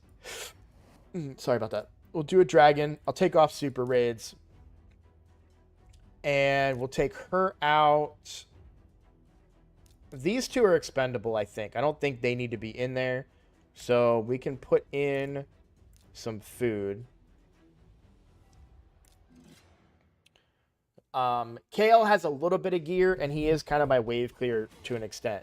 So you'll see Ninja wave clears there. Here he'll probably get them low, but he doesn't kill anybody. And it's kind of hard to see, but Ninja is just going to A1 now for a very long amount of time because his cooldowns are so high. I will need to get him booked in order to really gain his abilities better. And I'm debating who I want to be my first 6-star. Now, most of you are going to say, obviously, Ninja. Look at what he can do. And a level 60 Ninja is going to put in work. However, he's got a 5-turn cooldown on his AoE ability. He's not the best campaign farmer. So the question becomes, do I care about a 30-second campaign farm or not? So I think I'm going to lean into Ninja a little bit. There is a real solid argument for Kale being the next to being the first 6-star because I'm already getting so many books for Kale. I already have 8 books for Kale, right? And Kale needs, and I've already used 2 of them for missions. So I need 4 more books here. This needs a lot of books. So 5, 6, 7, 8, 9, 10, 11, 12. I'm already 8 out of 12 books left to get Kale fully booked up. And ascending him is way cheaper for the potion costs as well. Because look, to ascend him once, I need those itty bitty potions. To ascend Ninja once, I need big boy potions, right? Which is a thing. Now, granted, I actually can make one of those potions right now, but I don't know that I want to be holding myself back. And I think a level 50 Ninja feels just fine. And I think I would get food faster for Ninja with a 6-star Kale. Let me know in the comments what you guys think. I did talk about this in episode 1 a little bit. This is going to be a topic of conversation and a debate as we go forward, plain and simple. The big thing, though, is if I'm going to do Ninja first, Kale stays at 30. I'm not going to... I'm a one champion at a time guy. Now, I already have a 4-star food that I can start leveling up. In fact, I'm going to take Valerie out of here and put Broodlord in there and start fattening him up to be fed. So that's a really quick 5-star right there. I think I'm gonna go. I want to see your comments. I want to see your thoughts. Let me know if you have Ninja, how good of a campaign farmer he is, unbooked and unascended. Like, that's the thing, right? But because Ninja's damage comes from burns, him being 60 doesn't matter as much as it does for Kale to really hit hard. He's going to need that War Master. You know what I'm saying? And the other thing that people sleep on with Kale, and I absolutely love this, is this ability right here. It fills his turn meter whenever for enemies killed. So let's say we get a wave and he kills 3 of the 4 on the wave, he gets an extra turn almost. And then you can just do an ability, and then you're even closer to having this for the next wave. So I have seen it where Kale can be a pretty fast campaign farmer in his own right. And he also we don't play around this, like we still 100% crit rate him, but I think that Kale going and being my first 60 might be the better option. Now let's talk gear. Obviously I got a whole bunch of gear that I just showed you guys, but I don't really think any of it's going to make the cut. In the last video, I'm going to repeat some stuff from the last video because I'm streaming here now live, and I want, but to level up, you'll see I have a lot of like 1-star gear, gray gear that I leveled up to 8. I did that for some missions, and it's cheaper to level that up than it is to level the big stuff up. And I would rather save the money for the long term. You'll see I'm at 2.65 million. That's from Dragon. I did set limitations on Dragon, so I sold a lot of the gear that I got as we were doing it. No flat stats. In fact, let me do a little mini cleanse. Well, no, I'm not going to do a cleanse yet because I will need to level up more of that stuff for some of these other missions. So right now, the game plan is challenges and missions. So missions are the broad challenge, right? So I look at what the mission is, and then I find, is there a challenge related to that mission? And I'll do that challenge as well. So we're going to have a hard time getting this one done, but we'll get there eventually as we start. In fact, I could probably just level up some food and rank up my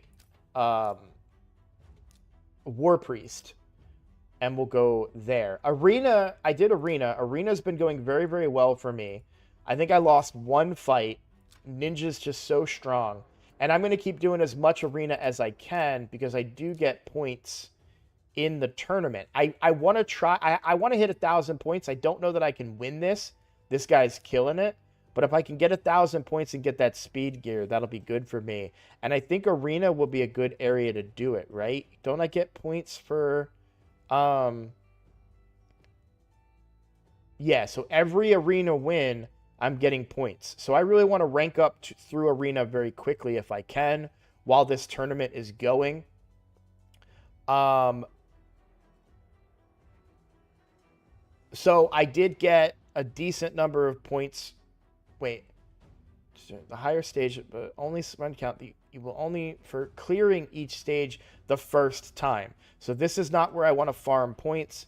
Clear campaign stages. The more advanced the location and the higher difficulty, the more points you get.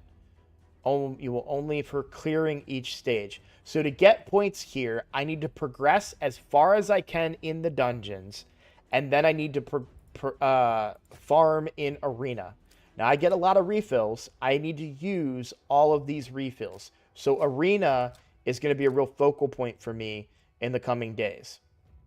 So we'll go ahead and refresh this and get myself some easier battles. But again, most of these battles are pretty much the same old stuff. And I could probably build Ninja a little bit better as well and get some progress there. But the 1,000 points is the important part. I want that speed gear.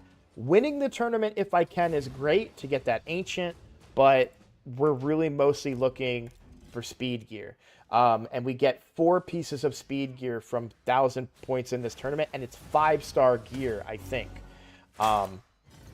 So Ninja pretty much makes short work of everything. It's, you know, he's just good. So I do have a big advantage there, and I think it was 4 pieces of 5-star blue speed gear. So that's really good. I got to hit that 1,000. Today, I'll probably continue to focus on missions and challenges, but tomorrow, I'm probably going to push as far as I can through campaign just to get the points for the tournament. But I am going to use as many of my refreshes as I can in Arena to get as many Arena points as I can for this tournament. That is my plan. So Um, Jane, Janeway, 1 second. Okay, so I am live streaming this episode of the free to play. So I do live stream every day, every weekday, Monday through Friday, 9:30 Eastern time. But I'm streaming tonight as well, guys. I haven't told chat this yet. 9:30 p.m. Eastern time. I'm doing an account takeover, another one, and it is already up on my calendar, and the stream is scheduled. Everything is ready to go for it. So I'll be streaming tonight. I won't be streaming this. And in fact, this is probably not going to come out until after that stream. But I do stream every Monday through Friday. If you want to come hang out, I will be playing this account. I'll be playing my regular free-to-play account, which is this one. This one's about almost a year old now. And then this is my main account here. I have them all pulled up at the same time, and I play them quite a bit. So, yeah, come hang out for live streams if you'd like. As far as this account, I want to get back to work. So I want to end this so I can get back to work. I will continue to farm Clan Boss at the stages that I can. I could probably do like a 2 or 3 key on normal right now, and get at least the minimum chest. So I'll probably do a 2 key in easy and then another 2 keys in normal and go from there. What I also did, by the way, is on because I'm in my clan, my clan, I'm the leader of it, Roadblock. I did kill easy and gave myself 2 chests. So I'm cheesing a little bit. So maybe that's why they gave me Broodlord, because they're on to my trickery. So I've got 14 energy. I want to spend every single bit of it. So I'm going to get to work on that. Thank you guys for watching. Again, if you like my content, if you want to know when new episodes of this series drop, please click that subscribe button. If you like this content, please like it. That helps spread the word. I want to get as many eyeballs on this account as I can, for new players that are coming to the game, that have seen the ads on Facebook. They got Ninja. They used the promo code. Now I want to show them how to use him. What do you need to do? Where do you need to focus? The basics of Raid Shadow Legends. That's what this account is all about. So welcome if you're new here. Happy to share this experience with you. And I look forward to seeing you in the next video. Thanks, guys. So, Jane, can you show up tonight? Are you free?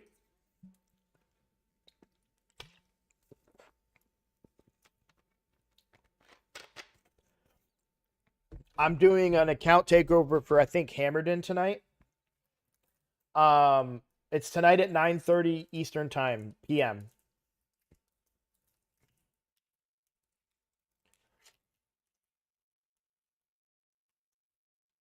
Oh, you know what? Okay, sorry. I need to do 2 things. So, okay, then we won't do it tonight, Jane. Tomorrow, for sure. I have nothing committed tomorrow other than shard pulls. So the first thing tomorrow, Jane, first thing tomorrow, Jane, I will, but let me show you my team. Like, I can do it now. What am I talking about? I can do it now. Somebody else wanted to see my Demitha build, but please understand, because I think it was Hyper that was asking for my Demitha build. You can't look at a speed team build and expect to replicate it, but 290 speed, like, you can't just copy 290 speed and expect that to work in a speed tune. So 290 speed. Did you want me to take over your account, Jane? Is that what you wanted, to log into your account? Because I can do that if you need me to. But yeah, 290 speed is my Demitha. She's in perception and speed set.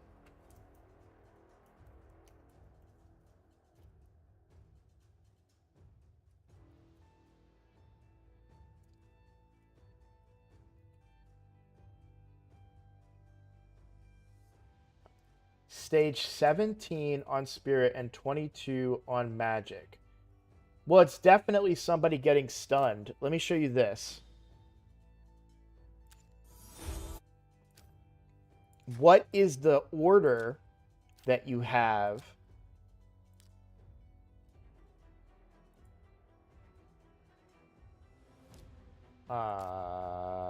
Yeah, fine.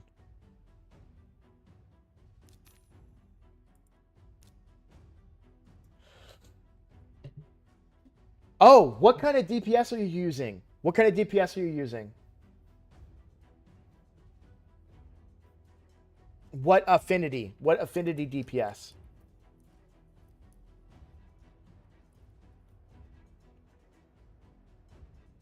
That might be it.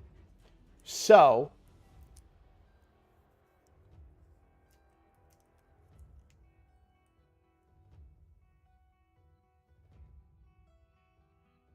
is that the problem? So, on Spirit at 17,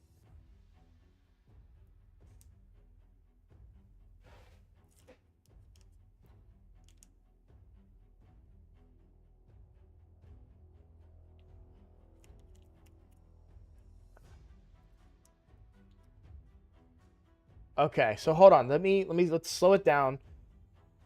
You're using a calculator. In the calculator, just so I know, you are putting in what kind of speed sets you're running.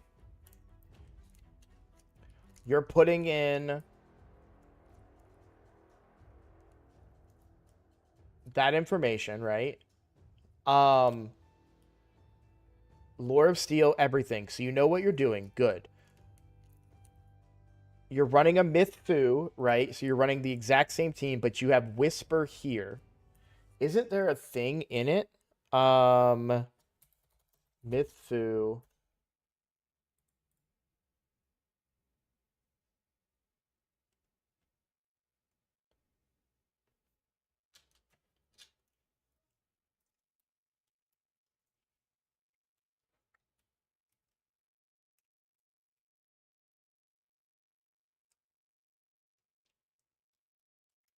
Tune can fail against. Is your Eris true speed greater than 282.90? And is your DPS less than Seeker's true speed? I don't know what that means. I never did that one.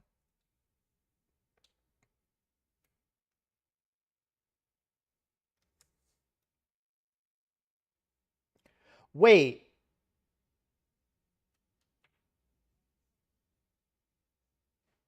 How does.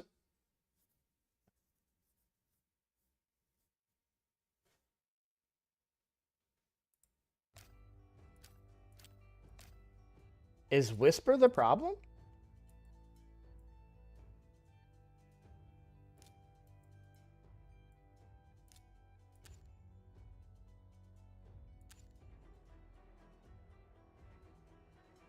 How won't extra turn screw it up?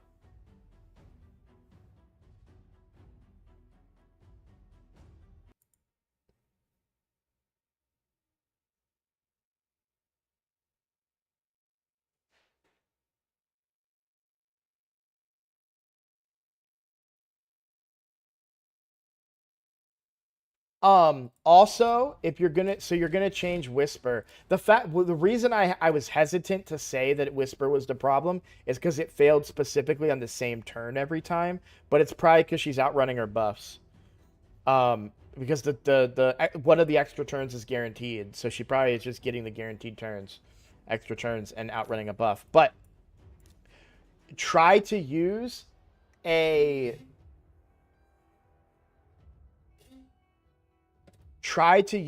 spirit affinity DPS. And the reason I say that is, if you look at my team, I use spirit affinity because you don't have a spirit affinity. So if clan boss wants to target force affinity, he'll target Fushan or Eris, right? If the clan boss wants to target magic affinity, he's going to target Seeker. If he wants to target spirit affinity and there's no spirit affinity, then he might target your Eris again. You're trying to make sure Eris never gets stunned. The team fails if Eris gets stunned. So I like to put a Spirit Affinity nuker. This is not a recommendation from Deadwood Jedi, so it may not be necessary, but I have always had more success using a Spirit Affinity nuker because I have a duplicate force. I have one magic and one spirit.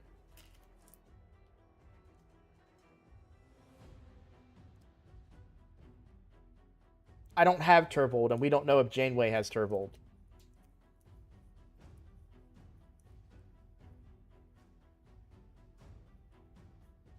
But either way, that's just something to keep in mind. That's why I use Farrakhan the Fat. If you're able to get good builds on all these champions, my Eris is in poison. So that's why I like to use Farrakhan, because I get more poison hits. And the A1 of Fushan hits really, really hard. So, but yeah, any non-extra turn DPS. Oh, Ninja. Well, so Ninja's tricky because he gives himself turn meters, so you have to keep that in mind for his speed in this thing. I'm not on anybody's account. This is my account. My account takeover is over.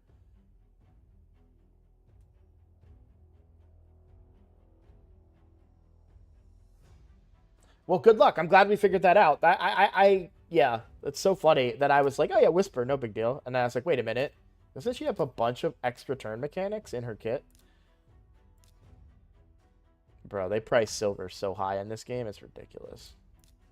Where are we at? We are at 12:08. All right, guys. Again, I am streaming tonight. Let's take a look real quick at the Siege rewards. What was the final score? Yeah, they only gained another 1,000 points. Boop, boop. We got all of them. Let's go, dude. I didn't think it was going to be 5 pieces, dude. I thought I was going to get 3 accessories. I got 5? That's huge. Let's do it on the free-to-play real quick as well.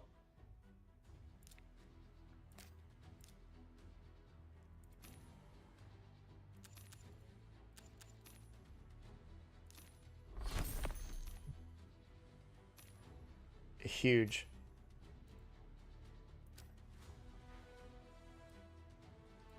Did they ever get through our... Okay, so see, this is where we need Florins. So we need to repair...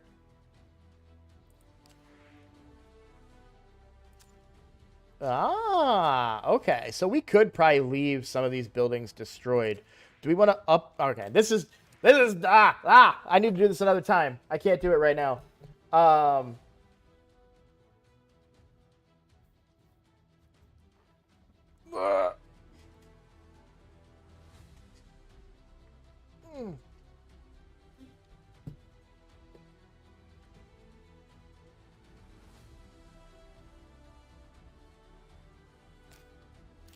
All right. Sorry, that was a really good stretch, and I needed that really bad.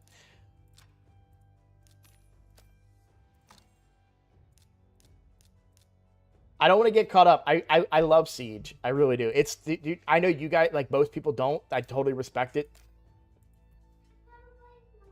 You have a bloody nose? Okay. All right. I got to go, guys. Yep. For real. Thanks for watching, guys. Hey, I'll see you tonight, 9:30 p.m. Eastern time. Bye, guys.